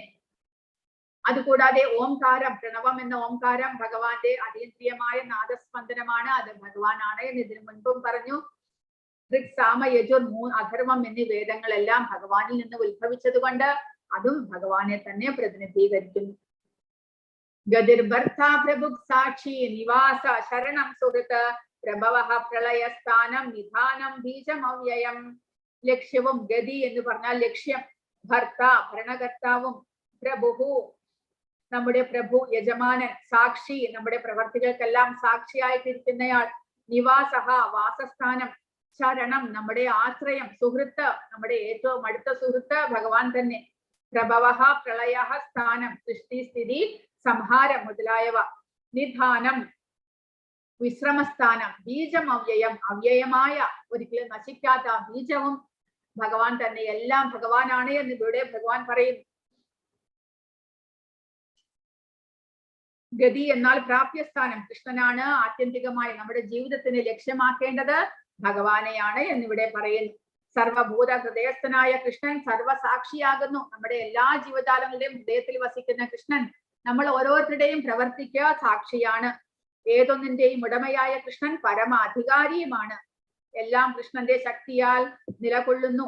നാം ജീവിച്ചു പോരുന്ന പാർപ്പിടങ്ങളും രാജ്യങ്ങളും ഗൃഹങ്ങളും എല്ലാം കൃഷ്ണൻ തന്നെ. ആത്യന്തികമായ അഭയസ്ഥാനമാണ് കൃഷ്ണൻ. അങ്ങനെ നമ്മൾ ഈ ഭൗതിക പ്രപഞ്ചത്തെ നമ്മൾ അങ്ങനെ മനസ്സിലാക്കേണ്ടതാണ്. തപാമ്യഹമഹം വർഷം നിഗൃണാമ്യുസൃജാമി ച അമൃതം ചൈവം മൃത്യുശ്ച സദസശ്ചാഹം അർജുന. ഞാൻ ഊർജം പ്രദാനം ചെയ്യുന്നു, മഴ പെയ്യിക്കുന്നതും നിർത്തുന്നതും ഞാൻ തന്നെ. ഞാനാണ് അമൃതവും മൃത്യുവും ആത്മാവും ജഡവസ്തുവും എന്നിലാണ് എന്ന് പറയുന്നു. ജീവാത്മാവ് ഭഗവാന്റെ അംശമാണ്. അതുകൂടാതെ ജഡവസ്തു, അതായത് ഈ ഭൗതിക പ്രപഞ്ചത്താൽ ഉണ്ടാക്കപ്പെടുന്ന ഈ ശരീരങ്ങൾ എല്ലാം ജഡവസ്തുക്കളാണ്. അതും 24 മൂലകങ്ങളാൽ ഉണ്ടാക്കപ്പെടുന്നതാണ് ജഡവസ്തുക്കൾ. നമ്മുടെ ശരീരമെല്ലാം അതും ഭഗവാന്റെ തന്നെ ശക്തിയാണ് എന്ന് നമ്മൾ മനസ്സിലാക്കണം. ത്രൈവിദ്യാമാം സോമപാപൂത പാപ യജ്ഞേഷ്ട്വാ സ്വർഗതിം പ്രാർത്ഥയന്തേ തേ പുണ്യമാസാദ്യ സുരേന്ദ്രലോകം അസ്നന്തി ദിവ്യാൻ ദിവി ദേവഭോഗാൻ തേതം ഭുക്വാ സ്വർഗലോകം വിശാലം ക്ഷീണേ പുണ്യേ മർത്യലോകം വിശന്തി ഏവം ത്രയീ ധർമ്മമനുപ്രപന്ന ഗദാഗതം കാമകാമാലഭന്തേ. അപ്പോൾ ഇവിടെ ഭഗവാൻ പറയുന്നത്, യജ്ഞങ്ങളെല്ലാം ചെയ്ത് സ്വർഗലോകം പോയിട്ട് അവിടെ പോയി ഉന്നതമായ ഭൗതിക സുഖ സൗകര്യങ്ങൾ അനുഭവിക്കാൻ ആഗ്രഹിക്കുന്നവർ, ഭഗവാൻ പറയുന്നു, സ്വർഗീയ സുഖങ്ങൾ കാക്ഷിച്ച് വേദപഠനം നടത്തുന്നവരും സോമപാനം ചെയ്യുന്നവരും മറ്റൊരു വിധത്തിൽ ഭജിക്കുന്നത് എന്നെയാകുന്നു. പാപഫലങ്ങളിൽ നിന്ന് മുക്തരായി പുണ്യലോകമായ ഇന്ദ്രന്റെ സ്വർഗത്തിൽ ജനിച്ച് അവർ ദിവ്യ സുഖങ്ങളെ അനുഭവിക്കുന്നു. അത് കഴിഞ്ഞിട്ടോ ഇങ്ങനെ സ്വർഗീയങ്ങളായ ഇന്ദ്രിയ സുഖങ്ങൾ ഒട്ടേറെ അനുഭവിച്ച് തങ്ങൾ ചെയ്ത പുണ്യകർമ്മങ്ങളുടെ ഫലമെല്ലാം നഷ്ടപ്പെടുമ്പോൾ അവർ ഈ നശ്വരമായ ഭൂമിയിലേക്ക് തിരിച്ചു വരുന്നു. ക്ഷീണേ പുണ്യേ മർത്യലോകം വിശന്തി. പുണ്യകർമ്മത്തിന്റെ ഫലമെല്ലാം തീരുമ്പോൾ അവർക്ക് തിരിച്ച് ഈ മർത്യലോകത്തിലേക്ക്, മൃത്യുലോകത്തിലേക്ക് അവർക്ക് വരേണ്ടി വരും. വേദത്രയ പ്രമാണങ്ങളിൽ ഉറച്ചു നിൽക്കുന്ന സുഖാനുഭോഗ അന്വേഷികൾക്ക് ജന്മമൃത്യു പരമ്പരയല്ലാതെ മറ്റൊന്നും കിട്ടാനില്ല എന്ന് ഭഗവാൻ പറയും. അപ്പോൾ അങ്ങനെ ആ ഇന്ദ്രിയ സുഖഭോഗത്തിന് വേണ്ടി ആഗ്രഹിക്കുന്നവർ യജ്ഞങ്ങൾ, ദാനങ്ങൾ, തപസ് ഇതെല്ലാം അനുഷ്ഠിച്ചുകൊണ്ട് പുണ്യം സമ്പാദിക്കുന്നു. ആ പുണ്യം സമ്പാദിച്ച് അവർക്ക് സ്വർഗലോകങ്ങളിൽ പോയിട്ട് ജനിക്കാം. അടുത്ത ജന്മത്തിൽ സ്വർഗലോകത്തിലെ ഏതെങ്കിലും ഒരു അംഗമായിട്ട് ജനിച്ച് അവിടെയുള്ള സുഖ സൗകര്യങ്ങളെല്ലാം അനുഭവിക്കാം. പക്ഷെ എത്ര കാലം താൻ എത്രമാത്രം പുണ്യം സമ്പാദിച്ചോ അത് കഴിയുന്നത് വരെ മാത്രം. ആ പുണ്യത്തിന്റെ അളവ് കഴിയുമ്പോൾ തിരിച്ച് ഈ മർത്യലോകത്തിലേക്ക്, ഭൂമിയിലേക്ക് തന്നെ തിരിച്ചു വരണം എന്നാണ് ഭഗവാൻ പറയുന്നത്. അത്ര മാത്രമേ ഉള്ളൂ. അത്രയും ക്ഷണികമാണ് ഈ പുണ്യ സമ്പാദനത്തിന്റെ ആ ഒരു കർമ്മഫലം എന്നിവിടെ പറയുന്നു. ഉന്നത ഗ്രഹങ്ങളിലേക്ക് സ്ഥാനക്കയറ്റം കിട്ടുന്നവർക്ക് ദീർഘജീവിതം ആസ്വദിക്കുന്നതോടൊപ്പം ഇന്ദ്രിയ സുഖങ്ങൾക്കുള്ള നല്ല സുഖ സൗകര്യങ്ങളും ലഭിക്കുന്നു. പക്ഷേ അവിടെ ചിരകാലം അവർക്ക് താമസിക്കാൻ സാധിക്കുകയില്ല. പുണ്യകർമ്മങ്ങളുടെ ഫലമെല്ലാം നഷ്ടപ്പെടുമ്പോൾ ഈ ഭൂമിയിലേക്ക് അയക്കപ്പെടുന്നു. അത്ര മാത്രമേ ഉള്ളൂ. പക്ഷേ ഭഗവാന്റെ ധാമത്തിലേക്ക്, അല്ലെങ്കിൽ ഭഗവാനെ ആരാധിക്കുന്നവർക്കാണെങ്കിലോ അടുത്ത ശ്ലോകത്തിൽ ഭഗവാൻ പറയുന്നു, അവർക്ക് സ്ഥായിയായ, എപ്പോഴും ശാശ്വതമായ ഫലമാണ് ഭഗവാൻ കൊടുക്കുന്നത്. അവർക്ക് കൊടുക്കുന്നത് ഭഗവാൻ നേരിട്ടാണ് അവരുടെ സംരക്ഷണം ചെയ്യുന്നത് എന്ന് ഭഗവാൻ പറയുന്നു. അനന്യാചിന്തയന്തോ മാം യേ ജനാ പര്യുപാസതേ തേഷാം നിത്യാഭിയുക്താനാം യോഗക്ഷേമം വഹാമ്യഹം. എന്റെ ദിവ്യരൂപത്തെ ധ്യാനിച്ചുകൊണ്ട് പൂർണ്ണമായ ഭക്തിയോടെ ആരാണോ എന്നെ എല്ലായ്പ്പോഴും ആരാധിക്കുന്നത് അവർക്ക് വേണ്ടുന്നതെല്ലാം ഞാൻ നൽകും, അവർക്കുള്ളതെല്ലാം ഞാൻ നിലനിർത്തുകയും ചെയ്യും. അപ്പോൾ ഭഗവാനെ ഭക്തവത്സലൻ എന്നാണ് നമ്മൾ വിളിക്കുന്നത്. കാരണം അതിന്റെ കാരണം ഇതാണ്. കാരണം ഭക്തന്മാരെ ഭഗവാൻ അത്രയ്ക്ക് പ്രിയമാണ്. കാരണം ഭഗവാനെ നമ്മുടെ സ്വന്തം ആളായിട്ട് കരുതിയിട്ടാണ് അവർ ആരാധിക്കുന്നത്. ഭഗവാനോട് ഭക്തന്മാർക്കും അത്രയേറെ പ്രീതിയാണ്. ആ പ്രീതിയോടുകൂടി ഭഗവാനെ ആരാധിക്കുമ്പോൾ ഭഗവാനും അതിന് തിരിച്ച് പ്രതിഫലം നൽകുന്നു. തിരിച്ച് അവരുടെ സംരക്ഷണം മുഴുവനും ഭഗവാൻ ഏറ്റെടുക്കുന്നു. അതുകൊണ്ടാണ് ഭഗവാൻ പറയുന്നത്, യോഗക്ഷേമം വഹാമ്യഹം, ഞാൻ വഹിക്കുന്നു, അവരുടെ യോഗക്ഷേമത്തെ ഞാൻ നേരിട്ട് നോക്കുന്നു എന്നാണ് ഭഗവാൻ പറയുന്നത്. വേറെ ആരെങ്കിലും വെച്ചിട്ട്, നേരത്തെ പറഞ്ഞു അന്തരംഗ ശക്തിയുടെ കീഴിലാണ് പിന്നീട് ഭക്തന്മാർ എന്ന് പറഞ്ഞു. ഇവിടെ ഭഗവാൻ പറയുന്നു ഞാൻ നേരിട്ട് അവരുടെ യോഗക്ഷേമത്തെ നോക്കുന്നു എന്ന് പറയുന്നു. അത്രയേറെ ഭക്തവത്സലനാണ് ഭഗവാൻ എന്ന് മനസ്സിലാക്കണം. അപ്പോൾ ഇവിടെ യോഗക്ഷേമം എന്ന് പറയുന്നത് എന്താണ്? യോഗം എന്ന് പറഞ്ഞാൽ ഭഗവാനുമായിട്ട് ആ ഭക്തന് സമ്പർക്കം സ്ഥാപിക്കുവാനുള്ള ആ ഒരു അദ്ദേഹത്തിന്റെ ഭക്തന്റെ പ്രയത്നത്തെ ഭഗവാൻ സാക്ഷാത്കരിക്കുന്നു എന്ന്. ആ ഭക്തന് ഭഗവത് സമ്പർക്കത്തിൽ ഒഴികെ യാതൊന്നിലും ആഗ്രഹം ഉണ്ടാകില്ല. ആ ഭക്തന് ഭഗവത് സാമീപ്യം നിഷ്പ്രയാസം സാധിക്കും എന്നതിൽ സംശയമില്ല. അതാണ് യോഗം. ഭഗവാനുമായിട്ട് സമ്പർക്കം സ്ഥാപിക്കുവാൻ കഴിയുന്നു ഭക്തന്. എന്തിന്? ഭഗവാന്റെ അനുഗ്രഹത്താൽ. ക്ഷേമം എന്ന് പറഞ്ഞാൽ എന്താണ്? ക്ഷേമം എന്നതിന് ഭഗവാന്റെ കരുണാമയമായ രക്ഷയിൽ എന്നർത്ഥം. യോഗത്താൽ കൃഷ്ണാവബോധം നേടാനുള്ള യത്നത്തിൽ ഭഗവാൻ ഭക്തനെ സഹായിക്കും. അങ്ങനെ കൃഷ്ണാവബോധം ലഭിച്ച ശേഷം ക്ലേശപൂർണമായ ബദ്ധമായ ജീവിതത്തിലേക്ക് വീണ്ടും വീഴാൻ ഇടവരുത്താതെ രക്ഷിക്കുകയും ചെയ്യും. അപ്പോൾ ഭഗവാനെ ഭക്തിയുടെ സേവനത്തിലൂടെ സേവിക്കണം എന്നാണ് ഭക്തന്റെ ആശ.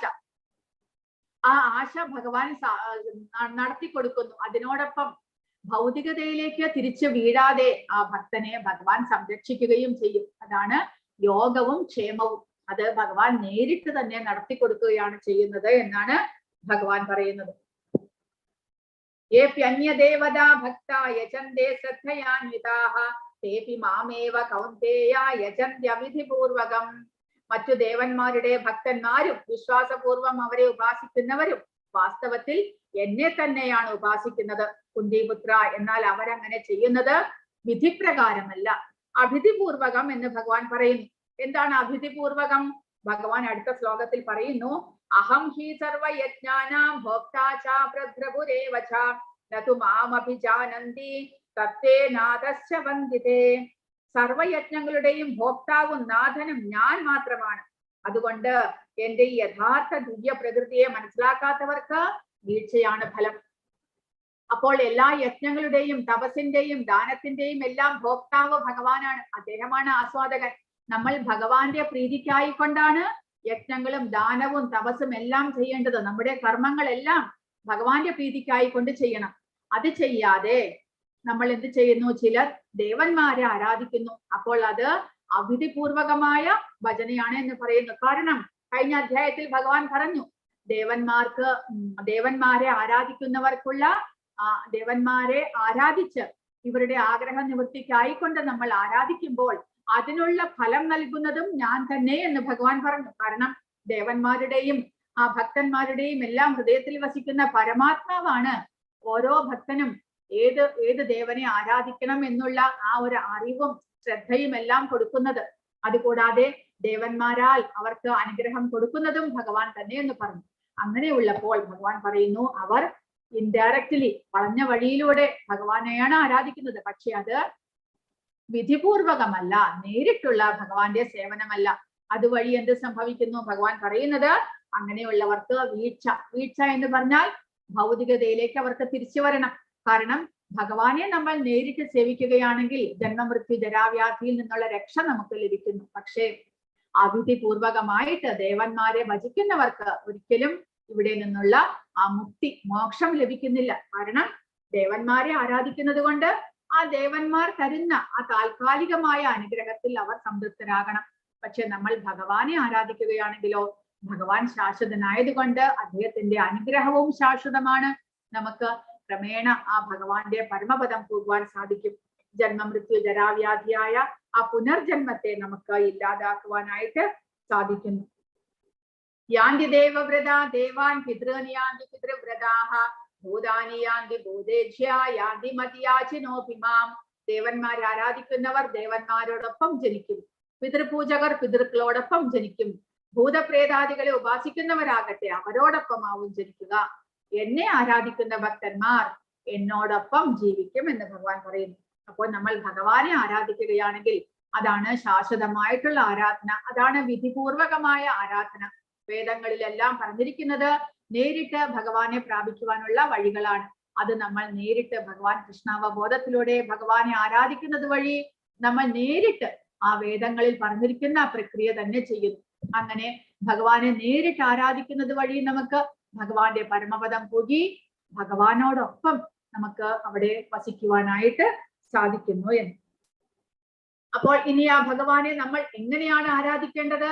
ആ ആ കാര്യവും നമ്മൾ ഭഗവാൻ തന്നെ നമുക്ക് നേരിട്ട് പറഞ്ഞു തരികയാണ്.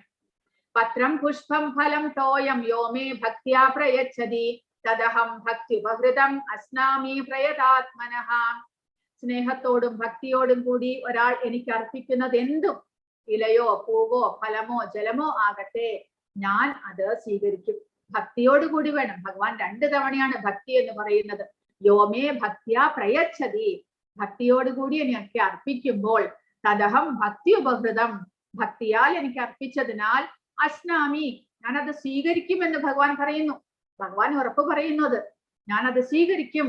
നിങ്ങൾ ഒരു വലിയ വലിയ കാര്യങ്ങളൊന്നും ഭഗവാൻ പറയുന്നില്ല. ഏത് സാധാരണ മനുഷ്യനും ചെയ്യാൻ സാധിക്കുന്ന ഒരു പണച്ചിലവും ഇല്ലാത്ത കാര്യമാണ് ഭഗവാൻ പറയുന്നത്. നമ്മളോട് വലിയ വലിയ അമ്പലങ്ങൾ കെട്ടി അല്ലെങ്കിൽ വീട്ടിനുള്ളിൽ വലിയ ഒരു പൂജാമുറി ഉണ്ടാക്കിയിട്ട് അതിൽ എന്നെ പ്രതിഷ്ഠിച്ചിട്ട് എനിക്ക് വലിയ വലിയ പട്ടുവസ്ത്രങ്ങളെല്ലാം നൽകണം, ആഭരണങ്ങൾ നൽകണം, ഒന്നും ഭഗവാൻ പറയുന്നില്ല. പിന്നെയോ ഒരു ചെറിയ പൂവോ ഒരു ഇലയോ അല്ലെങ്കിൽ പഴങ്ങളോ അല്ലെങ്കിൽ ജലം മാത്രമായാലും മതി എന്ന് ഭഗവാൻ പറയുന്നു. ഇതെല്ലാം നമുക്ക് സ്വരൂപിക്കാനായിട്ട് ഒരു കഷ്ടവുമില്ല. നമ്മുടെ എല്ലാവരുടെയും വീടുകളിൽ ഉള്ളതാണിത്. അപ്പോൾ ഏത് സാധാരണക്കാരനും ഭഗവാനെ ആരാധിക്കുവാൻ സാധിക്കും എന്നിവിടെ ഭഗവാൻ പറയുകയാണ്. നിങ്ങളെല്ലാം എന്റെ അംശമാണ്, നമ്മൾ എല്ലാവരും ഭഗവത് അംശമാണ്. ആ ഭഗവത് അംശമായ നമ്മൾക്ക് ആ ഭഗവാന്റെ നമ്മുടെ തന്നെ ധാമമായ ആ ഭഗവത് ധാമത്തിലേക്ക് തിരിച്ചു പോകാനുള്ള വഴികളാണ് ഭഗവാൻ ഇവിടെ പറഞ്ഞു തരുന്നത്. എല്ലാം എത്ര നിസ്സാരമായ എളുപ്പമായ വഴികൾ, സന്തോഷത്തോടുകൂടി ചെയ്യാൻ സാധിക്കുന്ന വഴികളാണ് ഭഗവാൻ പറയുന്നത്. അത്ര നിസ്സാരമായ എളുപ്പമായ വഴികൾ ചെയ്ത് ഭക്തിയുത സേവനങ്ങൾ ചെയ്ത് നമുക്ക് ഭഗവാന്റെ പരമപദം പോകുവാൻ സാധിക്കുമെങ്കിൽ നമ്മൾ എന്തുകൊണ്ടത് ചെയ്യുന്നില്ല എന്ന് നമ്മൾ സ്വയം ചോദിക്കണം. ഇത്ര എളുപ്പമായിട്ടുള്ള ആ ഭക്തിയുത സേവനങ്ങൾ ചെയ്ത് നമുക്ക് ഭഗവാന്റെ പരമപദം പോകാൻ സാധിക്കും. അദ്ദേഹം ഭഗവാൻ തന്നെ നേരിട്ട് നമുക്ക് പറഞ്ഞു തരികയാണ്. ഇത്രമാത്രം ചെയ്താൽ മതി, ഇങ്ങനെ ചെയ്താൽ മതി, നിങ്ങൾക്ക് എന്റെ അടുത്തേക്ക് വരാമെന്ന് അദ്ദേഹം പറഞ്ഞു തരുന്നു. ഓരോ അധ്യായത്തിലും നമുക്ക് വീണ്ടും വീണ്ടും പറഞ്ഞു തരുന്നു ഭഗവാന്റെ ധാമത്തെ കുറിച്ച്, ഭഗവാനെ കുറിച്ച്, എന്തിനു വേണ്ടിയിട്ട് നമ്മൾ അദ്ദേഹത്തെ സേവിക്കണമെന്ന് പറഞ്ഞു തരുന്നു, എങ്ങനെ സേവിക്കണം എന്ന് പറഞ്ഞു തരുന്നു. എല്ലാ കാര്യങ്ങളും അദ്ദേഹം നമുക്ക് പറഞ്ഞു തരുന്നുണ്ട്. പക്ഷെ എങ്കിലും നമ്മൾ ഉദാസീനരാകുന്നു. നമുക്ക് ഈ ഭൗതികതയിലെ സന്തോഷവും സുഖവുമാണ് നമുക്ക് കൂടുതൽ മുഖ്യമായിട്ടുള്ളത്. നമ്മൾ അതിനുവേണ്ടി പ്രവർത്തിക്കുന്നു. അപ്പോൾ നമ്മൾ ഭഗവാനെ മറന്നു പോകുകയും ചെയ്യുന്നു. അപ്പോൾ ഒരു തുളസിയില, വീട്ടിൽ വളരുന്ന ചെടികളിലെ ഏതെങ്കിലും ഒരു പൂവ്, പിന്നീട് ഫലങ്ങൾ എന്തായാലും നമ്മൾ വാങ്ങിക്കും, നമ്മുടെ വീട്ടിലുണ്ടാകും. നേന്ത്രപ്പഴം, മറ്റ് സാധാരണ പല പഴങ്ങളെല്ലാം നമ്മുടെ വീട്ടിലുണ്ടാകും. അത് നമ്മൾ ഭക്തിയോടുകൂടി ഭഗവാൻ അർപ്പിക്കുക. ഭഗവാൻ ഭക്തി മാത്രമേ ചോദിക്കുന്നുള്ളൂ. ഭഗവാൻ എന്തിന്റെങ്കിലും കുറവുണ്ടായിട്ടാണ് ഭഗവാൻ ചോദിക്കുന്നത്? അദ്ദേഹം ആത്മാരാമനാണ്. എല്ലാ ലോകത്തിന്റെയും അധിപതിയായ അദ്ദേഹത്തിന് എന്തിന്റെ കുറവാണുള്ളത്? പിന്നീട് എന്തിനാണ് നമ്മളോട് ചോദിക്കുന്നത്? നമ്മുടെ ഭക്തി. ആ ഭക്തി വേണം അദ്ദേഹത്തിന്. അതിനു വേണ്ടിയിട്ടാണ് അദ്ദേഹം ചോദിക്കുന്നത്. നമ്മൾ അദ്ദേഹത്തെ ഭക്തിയോടുകൂടി സേവിക്കണം എന്ന് അദ്ദേഹം ആഗ്രഹിക്കുന്നു. കാരണം എന്തിനു വേണ്ടിയിട്ട്? അതും അദ്ദേഹത്തിന് വേണ്ടിയിട്ടല്ല. അദ്ദേഹം സ്വാർത്ഥനൊന്നുമല്ല. നമ്മൾ അദ്ദേഹത്തെ ഭക്തിയോടുകൂടി സേവിക്കണം എന്ന് ആവശ്യപ്പെടാനായിട്ട് അല്ലെങ്കിൽ ആജ്ഞാപിക്കാനായിട്ട്. ഭഗവാൻ ഒരിക്കലും സ്വാർത്ഥനല്ല. എന്തിനു വേണ്ടിയിട്ടാണ് അദ്ദേഹം അങ്ങനെ പറയുന്നത് നമ്മളോട്? കാരണം അതുവഴി മാത്രമേ നമ്മുടെ കർമ്മഫലങ്ങളെ ഇല്ലാതാക്കി, പാപകർമ്മഫലങ്ങളെ ഇല്ലാതാക്കിയിട്ട് നമുക്ക് മുക്തരാകുവാൻ സാധിക്കുകയുള്ളൂ. അപ്പോൾ നമ്മുടെ തന്നെ ഗുണത്തിന് വേണ്ടിയിട്ട്, നമ്മുടെ തന്നെ മുക്തിക്ക് വേണ്ടിയിട്ട്, ആ ജീവാത്മാവിന്റെ ഭൗതികതയിൽ നിന്നുള്ള മോചനത്തിന് വേണ്ടിയിട്ടാണ് ഭഗവാൻ ഇങ്ങനെ നമ്മളോട് ആവശ്യപ്പെടുകയല്ല, ഉപദേശിക്കുന്നത്. ഇങ്ങനെയെല്ലാം ചെയ്തു കഴിഞ്ഞാൽ നമുക്ക് ഇവിടെ നിന്ന് മോചനം സാധ്യമാകും എന്ന് അദ്ദേഹം നമ്മളോട് ഉപദേശിച്ചു തരികയാണ്. സ്വീകരിക്കേണ്ടത് നമ്മുടെ കർത്തവ്യം. അവസാനത്തെ അധ്യായത്തിൽ ഭഗവാൻ അർജുനനോട് പറയുന്നുണ്ട്, യഥേച്ഛസി തഥാ കുരു, നിനക്ക് ഇഷ്ടമെന്ന് തോന്നുന്നത് എന്തോ അത് ചെയ്യൂ എന്ന്. അത്രയും സ്വാതന്ത്ര്യം ഭഗവാൻ നമുക്ക് തരുന്നു. അദ്ദേഹം ഒരിക്കലും നമ്മളോട് ആജ്ഞാപിക്കുകയോ ഇങ്ങനെ ചെയ്യണം എന്ന് നിർബന്ധിക്കുകയോ ചെയ്യുന്നില്ല. പക്ഷെ ഉപദേശിച്ചു തരുന്നു, ഇതെല്ലാം ചെയ്തു കഴിഞ്ഞാൽ നിങ്ങൾക്ക് മുക്തരായി എന്റെ ധാമത്തിലേക്ക് തിരിച്ചു വരാൻ സാധിക്കും. അപ്പോൾ അത് സ്വീകരിക്കേണ്ടത് നമ്മുടെ കർത്തവ്യം എന്ന് ഭഗവാൻ തന്നെ പറയുന്നു. അപ്പോൾ ഇവിടെ കൊടുത്തിട്ടുണ്ട്, ആ ഭഗവാന്റെ ഭക്തരായവർ എത്രമാത്രം ആ ഭക്തിയോടുകൂടി ഭഗവാൻ അർപ്പിച്ചതെല്ലാം ഭഗവാൻ സ്വീകരിച്ചത്. കുചേലൻ വളരെ വളരെ വളരെ ഒരു പാവപ്പെട്ട ബ്രാഹ്മണനായിരുന്നു. അദ്ദേഹത്തിന്റെ ഭാര്യ കുചേലൻ ഭഗവാനെ ദർശിക്കുവാൻ പോകുമ്പോൾ അടുത്ത വീടുകളിൽ നിന്ന് ഇരന്ന് വാങ്ങിയ കുറച്ച് അവിലാണ്, വെറും അവില് മാത്രം, അതാണ് ഭാണ്ഡക്കെട്ടാക്കി കൊടുത്തയച്ചത്. പക്ഷെ ഭഗവാൻ ആ കുചേലന്റെ പത്നിയുടെയും ആ ഭക്തിയിൽ സന്തുഷ്ടനായിട്ട് അത് ഭഗവാൻ സ്വീകരിച്ചു. അവർക്ക് ആവശ്യമുള്ളതും അതിൽ കൂടുതലും ഐശ്വര്യം കൊടുക്കുകയും ചെയ്തു. അതേപോലെ ഇവിടെ ശബരി എന്താണ് ചെയ്തത്? ഭഗവാനെ കണ്ട സന്തോഷത്തിൽ ആ ശബരി ഭഗവാൻ ഒരിക്കലും പുളിച്ച ചീത്തയായ ഫലങ്ങൾ കൊടുക്കാൻ പാടില്ല എന്ന് പറഞ്ഞ് സ്വയം കടിച്ചു നോക്കിയിട്ട് ആ ഒരു പഴുത്തതായിട്ടുണ്ടെങ്കിൽ മധുരമുള്ള ഫലങ്ങൾ മാത്രമേ ഭഗവാന് കൊടുത്തുള്ളൂ. അപ്പോൾ ലക്ഷ്മണന് ഇത് കണ്ടിട്ട് വിഷമമായിത്രേ. കാരണം ശബരി കടിച്ച പഴങ്ങളാണ് ഭഗവാന് കൊടുത്തത്. പക്ഷെ ഭഗവാൻ ആ ശബരിയുടെ ഭക്തിയാണ് നോക്കിയത്, അല്ലാതെ ആ ശബരിയുടെ ഉച്ഛിഷ്ടമാണോ താൻ ഭക്ഷിക്കുന്നത് എന്നുള്ള ആ ഒരു ചിന്തയൊന്നും ഭഗവാൻ ഉണ്ടായില്ല. ഭഗവാൻ ഇവിടെ പറഞ്ഞതുപോലെ തദഹം ഭക്തി ഉപഹൃതം, ഭക്തിയാൽ എനിക്ക് സമർപ്പിച്ചത് കൊണ്ട് ആ ഭക്തിയെ ഞാൻ സ്വീകരിക്കുന്നു. ആ ഫലത്തെ ഭഗവാൻ ആവശ്യമൊന്നുമില്ല, നമ്മുടെ ഭക്തിയാണ് ഭഗവാൻ ആവശ്യമായിട്ടുള്ളത്. അതുപോലെ തന്നെയാണ് ഇവിടെ അടുത്ത സീനിൽ എന്താന്ന് വെച്ചാൽ വിതുരന്റെ വീട്ടിൽ ഭഗവാൻ ദുര്യോധനന്റെ കൊട്ടാരത്തിൽ ദൂതിന് പോകും പാണ്ഡവർക്ക് വേണ്ടിയിട്ട്. അവർക്ക് 5 ഗ്രാമമാണെങ്കിലും നിങ്ങൾ നൽകണം എന്നുള്ള ആവശ്യവുമായിട്ട് കൃഷ്ണൻ തന്നെ സ്വയം ദൂതിന് പോകുന്നു. ആ ദൂതിന് പോകുമ്പോൾ ദുര്യോധനൻ അവിടെ വളരെ വലിയ സമ്പുഷ്ടമായിട്ടുള്ള വളരെ വളരെ വളരെ വളരെ ഐശ്വര്യപൂർണമായിട്ടുള്ള സദ്യയെല്ലാം ഒരുക്കി വെക്കും ഭഗവാന് വേണ്ടിയിട്ട്. പക്ഷെ ഭഗവാൻ ദുര്യോധനന്റെ അടുത്തേക്കൊന്നും പോകില്ല. കാരണം ദുര്യോധനന് ഭഗവാനിൽ വിശ്വാസവുമില്ല. ഭഗവാനെ കെട്ടിയിടാൻ വരെ ദുര്യോധനൻ നോക്കി. അങ്ങനെയുള്ള ആളുടെ അടുത്ത് ഭഗവാൻ ഒരിക്കലും പോകില്ല. ഭഗവാൻ പോയില്ല.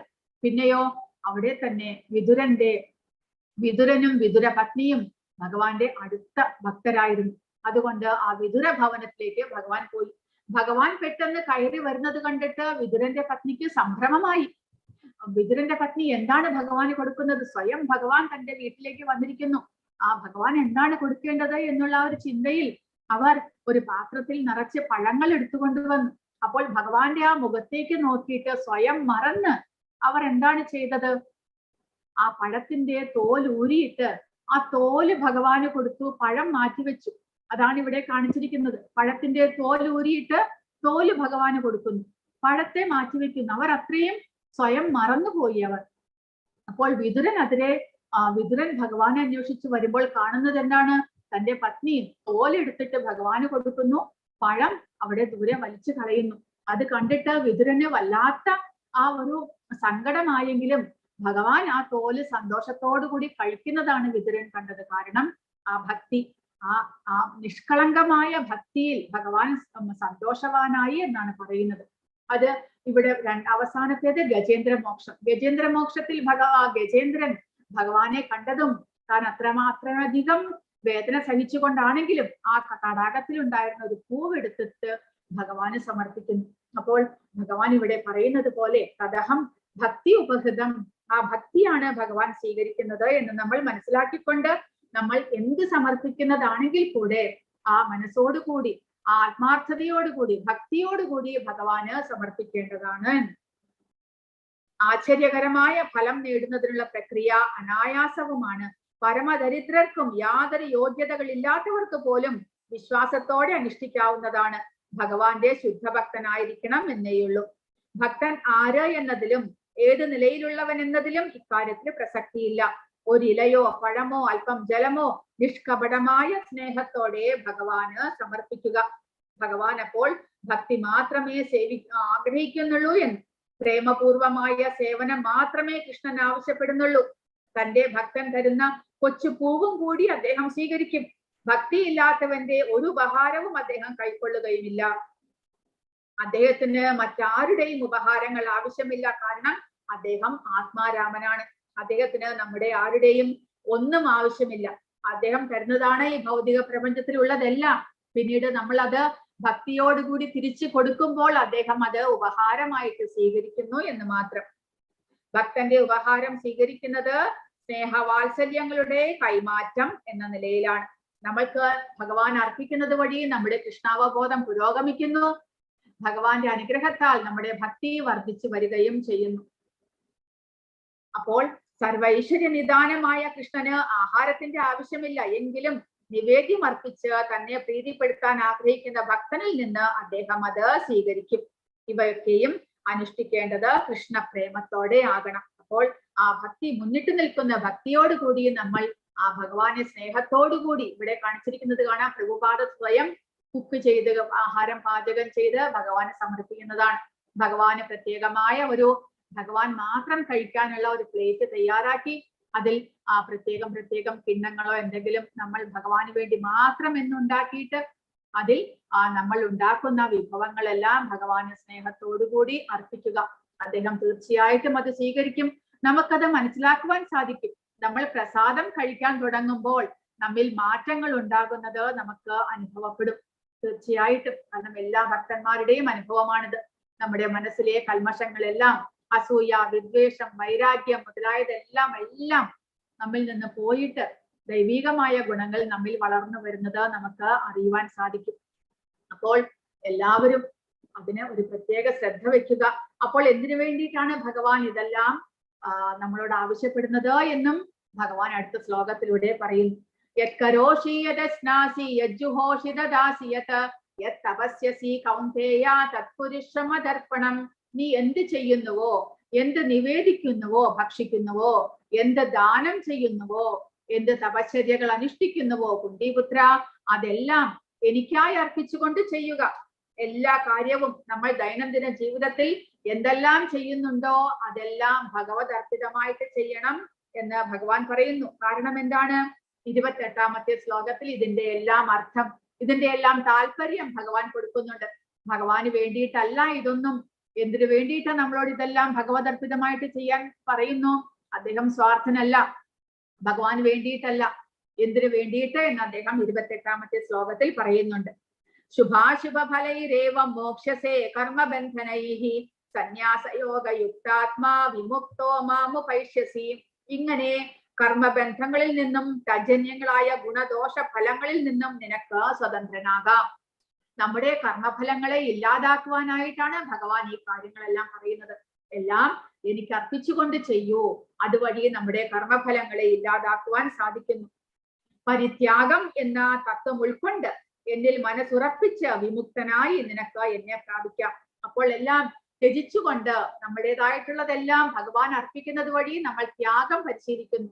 ആ ത്യാഗത്തോടെ നമ്മുടെ കർമ്മഫലത്തിൽ നിന്ന് നമുക്ക് മുക്തനാകുവാൻ സാധിക്കുന്നു. അങ്ങനെ ഭഗവാനെ പ്രാപിക്കുവാൻ സാധിക്കും നമുക്ക്. അതിനു വേണ്ടിയിട്ടാണ് ഭഗവാൻ ഇങ്ങനെ നമ്മളോട് പറയുന്നത്. സമോഹം സർവഭൂതേഷു നമേ ദേഷ്യോസ്തി ന പ്രിയഃ യേ ഭജന്തി തുമാം ഭക്ത്യാ മയീ തേഷു ചാപ്യഹം. എനിക്ക് ആരോടും അസൂയയില്ല, പക്ഷപാതവുമില്ല, എല്ലാത്തിനോടും സമഭാവനയാണ് എനിക്കുള്ളത്. പക്ഷേ ഭക്തി പുരസരം ആരാണോ എന്നെ സേവിക്കുന്നത് അയാൾ എന്റെ സുഹൃത്തും ഞാൻ അയാളുടെ സുഹൃത്തുമാണ്. അവൻ എന്നിൽ അധിവസിക്കുന്നു. അപ്പോൾ ഭഗവാന് എല്ലാവരും ഭഗവാന്റെ സന്താനങ്ങൾ തന്നെയാണ്. ഭഗവാൻ പറഞ്ഞു പിതാഹം അസ്യ ജഗതോ. എല്ലാ ജീവജാലങ്ങളും ഭഗവാന്റെ അംശമാണ്, ഭഗവാന്റെ സന്താനങ്ങളാണ്. അതുകൊണ്ട് ഭഗവാൻ ആരോടും പക്ഷപാതം കാണിക്കുന്നില്ല. പക്ഷേ ഭഗവാനിൽ ഭക്തി, ഭഗവാന്റെ ഉപദേശങ്ങളെല്ലാം സ്വീകരിച്ച് അതേപടി ഭഗവാനോട് ഭക്തിയുത സേവനങ്ങൾ ചെയ്യുന്നവരോട് ഭഗവാൻ തീർച്ചയായിട്ടും അവരോട് കരുണ കാണിക്കും. അവർ ഭഗവാന്റെ ആശ്രയത്തിലായിരിക്കും എന്ന് ഭഗവാൻ പറയുന്നു. അവരോട് ഭഗവാൻ പ്രത്യേക കരുണ കാണിച്ചിരിക്കും. അല്ലാത്തവരോട് ഭഗവാൻ സമദൃഷ്ടിയോടുകൂടി അവരുടെ കർമ്മഫലം അവർ അനുഭവിക്കണം. ഭഗവാൻ അതിലൊന്നിലും ഇടപെടുകയില്ല. പക്ഷേ ഭക്തന്മാരുടെ കർമ്മഫലങ്ങളെ നീക്കുവാനും അതുവഴി ഭക്തിയിലേക്ക് ഉയർത്തി ഭഗവാന്റെ പരമധാമത്തിലേക്ക് അവരെ കൊണ്ടുപോകാനും ഭഗവാൻ പ്രത്യേകം ശ്രദ്ധ വയ്ക്കുന്നു. അഭിചേസുദുരാചാരോ ഭജതേ മാമനന്യഭാഗ സാധുരേവ സമന്തവ്യഃ സമ്യക് വ്യവസിതോ ഹി സഹ. അങ്ങനെയുള്ള ഒരു ഭക്തൻ ചിലപ്പോൾ വഴിതെറ്റി എന്ന് നമുക്ക് തോന്നിയേക്കാം. ഒരാൾ അത്യന്തം ഹീനമായ ഒരു ദുഷ്കർമ്മം ചെയ്താൽ പോലും ഭക്തിപൂർവം ഭഗവത് സേവനത്തിൽ ഏർപ്പെടുന്ന പക്ഷം അയാളെ സാധു എന്ന് കരുതണം. കാരണം തന്റെ ദൃഢവിശ്വാസത്തിൽ അദ്ദേഹം ശരിയായി വർത്തിക്കുന്നു. അപ്പോൾ ഭക്തൻ ചിലപ്പോൾ ആ ഭക്തൻ ഭൗതിക പ്രപഞ്ചത്തിൽ വർത്തിക്കുമ്പോൾ ആ ഭക്തന് ഭഗവാന്റെ സേവയും ചെയ്യണം, അതോടൊപ്പം ഭൗതികമായ കർമ്മങ്ങളും ചെയ്യാനുണ്ടാകും. അപ്പോൾ ആ ഭൗതികമായ കർമ്മങ്ങൾ ചെയ്യുമ്പോൾ ചിലപ്പോൾ എല്ലാം വഴിതെറ്റി ആ ഭക്തൻ തന്റെ ഭക്തിയുടെ സേവനത്തിൽ നിന്ന് വഴിതെറ്റി അല്ലെങ്കിൽ ദുരാചാരിയായി പോയോ എന്നെല്ലാം ചിലർ സംശയിക്കും. പക്ഷേ ഭഗവാൻ പറയുന്നു അങ്ങനെയുള്ള ആളെ ഭക്തനായിട്ട് തന്നെ കരുതണം, അയാളെ നിന്ദിക്കരുത്. കാരണം ഭഗവാൻ അടുത്ത ശ്ലോകത്തിൽ പറയുന്നു ക്ഷിപ്രം ഭവതി ധർമാത്മാ ശാന്തിം നിഗച്ഛതി കൗന്ദേയ പ്രതിജാനീഹി നമേ ഭക്തഃ പ്രണശ്യതി. കാരണം അയാൾ ഭഗവാന്റെ ഭക്തനായതുകൊണ്ട്, ഭഗവാന്റെ സേവകൾ ചെയ്യുന്നത് കൊണ്ട് അയാൾക്ക് ഒരിക്കലും നാശം സംഭവിക്കുകയില്ല. അയാൾ ഒരിക്കലും വഴിതെറ്റി പോകുകയില്ല. വഴിതെറ്റിപ്പോയി എന്ന് തോന്നിയാലും പെട്ടെന്ന് തന്നെ അയാൾ തിരിച്ച് തന്റെ ധാർമ്മികമായ ആ ഒരു നിലയിലേക്ക് തിരിച്ചു വരും എന്നാണ് ഭഗവാൻ പറയുന്നത്. അവൻ വേഗത്തിൽ ധാർമ്മികനായി തീർന്ന് ശാശ്വതമായ ശാന്തി നേടുന്നു. എന്റെ ഭക്തന് ഒരിക്കലും നാശം സംഭവിക്കുന്നില്ല എന്ന് കുന്തിപുത്ര നീ ഉറപ്പിച്ച് പ്രഖ്യാപിക്കൂ എന്ന് ഭഗവാൻ പറയുകയാണ്. കാരണം അങ്ങനെയുള്ള ഭക്തനെ ഭഗവാൻ നേരിട്ട്, അല്ലെങ്കിൽ പരമാത്മാവായിട്ട് ഭഗവാൻ അകത്തുണ്ട്, ഹൃദയത്തിലുണ്ട്. അദ്ദേഹം നേരിട്ട് വഴി കാണിച്ചു കൊടുക്കുന്നു. തെറ്റായ വഴിയിലൂടെയാണ് നീ പോകുന്നത് എന്നുള്ള ആ ഒരു മാർഗനിർദ്ദേശം ഭഗവാൻ തന്നെ കൊടുക്കും തീർച്ചയായിട്ടും. കാരണം ഭക്തൻ ഭഗവാന്റെ സംരക്ഷണയിലാണ് എന്നുള്ളത് കൊണ്ട്.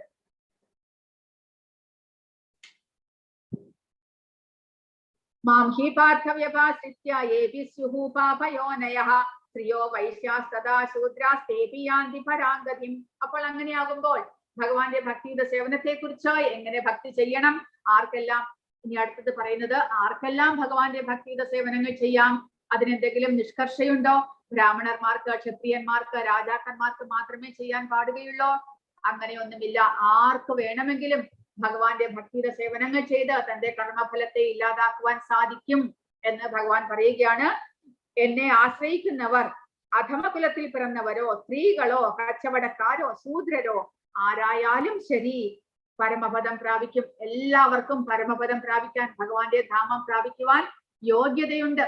എല്ലാവരും ഭഗവത് അംശമാണ്. പക്ഷെ അവരുടെ പാപകർമ്മ ഫലങ്ങൾ കാരണമാണ് അവർ ഇതേപോലെ ഏതെങ്കിലും അധമമായ കുലത്തിലെല്ലാം ജനിക്കുന്നത്. ചണ്ടാളന്മാരാണെങ്കിൽ കൂടെ ഭഗവാന്റെ ഭക്തന്മാരുടെ സത്സംഗം ലഭിച്ചു കഴിഞ്ഞാൽ അവർക്കും ഭക്തിയിലേക്ക് വരുവാൻ സാധിക്കും. അതിന് ഉദാഹരണമാണ് വാത്മീകി. വാത്മീകി എന്നുള്ള രത്നാകരൻ ആശ്രമത്തിൽ രത്നാകരനായിരുന്നു, ഒരു കൊള്ളക്കാരനായിരുന്നു. കാട്ടിൽ ജീവിച്ചുകൊണ്ട് വഴിയിലൂടെ പോകുന്നവരെയെല്ലാം കൊള്ളയടിച്ച് ചിലപ്പോൾ അവരെ കൊന്നിട്ടും കൂടെയായിരുന്നു ആ രത്നാകരൻ ജീവിച്ചു കൊണ്ടിരുന്നത്. പക്ഷേ ഭഗവത് ഭക്തനായ നാരദ മഹർഷിയുടെ സത്സംഗത്താൽ അദ്ദേഹം ശുദ്ധനായിട്ട്, പരിശുദ്ധനായി, പിന്നീട് മഹർഷിയായി തീർന്നു, വാത്മീകിയായി തീർന്നു. അദ്ദേഹം രാമായണം എഴുതി ശ്രീരാമചന്ദ്രന്റെ ഭക്തനായിട്ട് തീർന്നു. അപ്പോൾ ആ ഭഗവത് ഭക്തരുടെ സത്സംഗത്തിന് അത്രയേറെ പ്രാധാന്യമുണ്ട്. അത്രയേറെ, എത്ര പാപിഷ്ഠനാണെങ്കിലും അവരെ ശുദ്ധമാക്കുവാനുള്ള ആ ഒരു ശക്തി ആ ഭഗവത് ഭക്തന്മാർക്കുണ്ട്. അതാണ് ഭഗവാൻ പറയുന്നത്, ഏതെല്ലാം പാപകുലത്തിൽ ജനിച്ചവരാണെങ്കിലും ശരി, എന്റെ ഭക്തന്മാരുടെ സഹവാസം മൂലം അവർക്കും ഭക്തിയിലൂടെ മുന്നേറുവാനും എന്റെ പരമപദം പോകുവാനും സാധിക്കും എന്നിവിടെ ഭഗവാൻ പറയുന്നു. കിം പുനർബ്രാഹ്മണാഃ പുണ്യ ഭക്ത രാജർഷയസ്തഥാ അനിത്യം അസുഖം ലോകം ഇമം പ്രാപ്യ ഭജസ്വമാം. അങ്ങനെയുള്ളപ്പോൾ, ഇങ്ങനെയുള്ള പാപികൾക്ക് പോലും ഭഗവത് ഭക്തരാകുവാൻ സാധിക്കും എന്നുള്ളപ്പോൾ ഒരു ബ്രാഹ്മണ കുലത്തിലോ അല്ലെങ്കിൽ രാജർഷിമാരായിട്ട് പിറന്നാലോ അവർ ജനനം മുതൽക്ക് തന്നെ അവർക്ക് ഈ വൈഷ്ണവ ധർമ്മത്തിൽ ശിക്ഷണം ലഭിക്കുന്നു. ഭഗവാന്റെ ഭക്തിയുടെ സേവനം അവർക്ക് ജനനം മുതൽക്ക് തന്നെ അതിൽ പരിശിക്ഷണം ലഭിക്കുന്നുണ്ട്. അപ്പോൾ അവർക്ക് അനിത്യവും ദുഃഖപൂർണവുമായ ഈ ലോകത്തിൽ പിറന്നവർ എന്റെ പ്രേമ ഭക്തി സേവന നിരതരാകുന്നു. അവർ ചെറുപ്പത്തിലെ തന്നെ ഭഗവാന്റെ ഭക്തരായിട്ട് വളർന്നു വരുന്നു എന്നാണ് ഭഗവാൻ പറയുന്നത്. അത് അർജുനനെ ഉദ്ദേശിച്ചുകൊണ്ട് ഭഗവാൻ പറയുകയാണ്. കാരണം അർജുനൻ ഒരു രാജർഷിയുടെ കുടുംബത്തിൽ, ഒരു ധാർമ്മികമായ കുടുംബത്തിൽ ജനിച്ചു. അതുകൊണ്ട് അർജുനനും പാണ്ഡവരും വളരെ ചെറുപ്പത്തിലെ തന്നെ ഭഗവത് ഭക്തരായിട്ട് തീർന്നു. മന്മനാഭവ മദ്ഭക്തോ മദ്യാജീ മാം നമസ്കുരു മാമേ വൈശ്യസി യുക്തൈവം ആത്മാനം മത്പരായണഃ. അപ്പോൾ നമ്മൾ എങ്ങനെയാണ് ഭഗവാന്റെ ഭക്തനായി തീർന്ന് സദാസമയവും ഭഗവാന്റെ ഭക്തിയിൽ ഉറച്ചു നിൽക്കേണ്ടത്? ഭഗവാൻ വീണ്ടും പറഞ്ഞു തരുന്നു, എന്നിൽ മനസ്സുറപ്പിക്കുക. മന്മന ഭവമദ്ഭക്തോ, എന്റെ ഭക്തനാവുക. മദ്യാജി, എന്നെ ആരാധിക്കുക. മാം നമസ്കുരു, എന്നെ പ്രണമിക്കുക, നമസ്കരിക്കുക. അപ്പോൾ അങ്ങനെ ചെയ്യുകയാണെങ്കിൽ മാമേ വൈശ്യസി യുക്തൈവം, എന്നിൽ തന്നെ പൂർണ്ണമായി മുഴുകിയിരിക്കുന്നത് കൊണ്ട് ആത്മാനം മത്പരായണഃ, നീ തീർച്ചയായിട്ടും എന്നെ പ്രാപിക്കും എന്നിവിടെ ഭഗവാൻ പറഞ്ഞു തരുന്നു. അപ്പോൾ ഇത്രയും കാര്യങ്ങൾ നമ്മൾ ചെയ്യാനായിട്ട് സൂക്ഷിക്കണം, ശ്രദ്ധിക്കണം. ഭഗവാന്റെ ഭക്തനായി തീരണം നമ്മൾ. എങ്കിൽ മാത്രമേ ഇവിടെ നിന്നുള്ള മോചനം സാധ്യമാകുകയുള്ളൂ. ഭഗവാന്റെ ഭക്തനാകണം, ഭഗവാനെ ആരാധിക്കണം.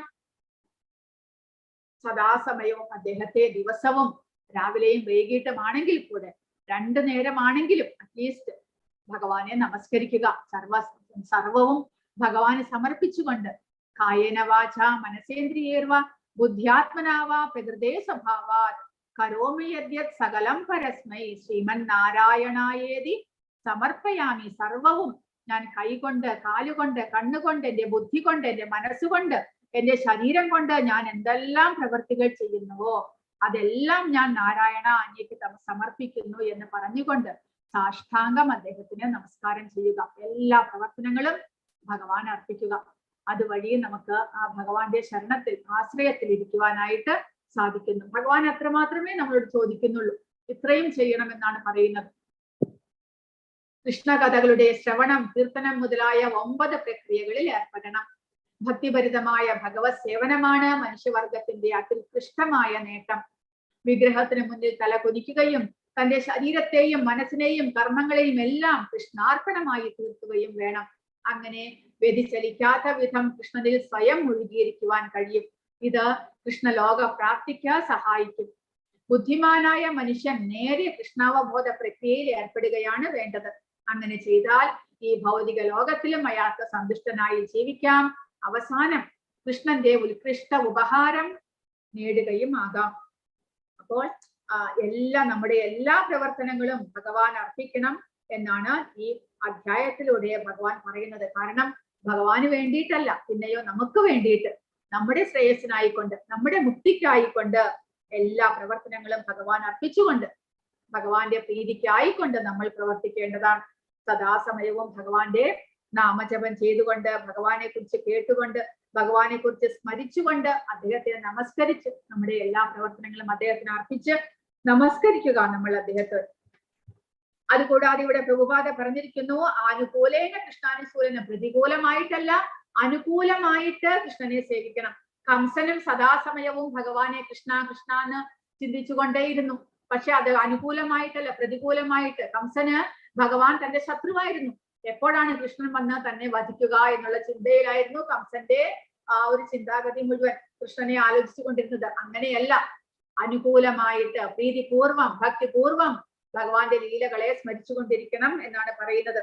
അതിലൂടെ മാത്രമേ നമുക്ക് ആ ഒരു ഭഗവാന്റെ ഭക്തിയിലേക്ക് വരുവാനായിട്ട് സാധിക്കുകയുള്ളൂ. അപ്പോൾ ഇത്രയുമാണ് ഇന്നത്തെ അധ്യായത്തിൽ പറഞ്ഞിരിക്കുന്നത്. ഹരേ കൃഷ്ണ.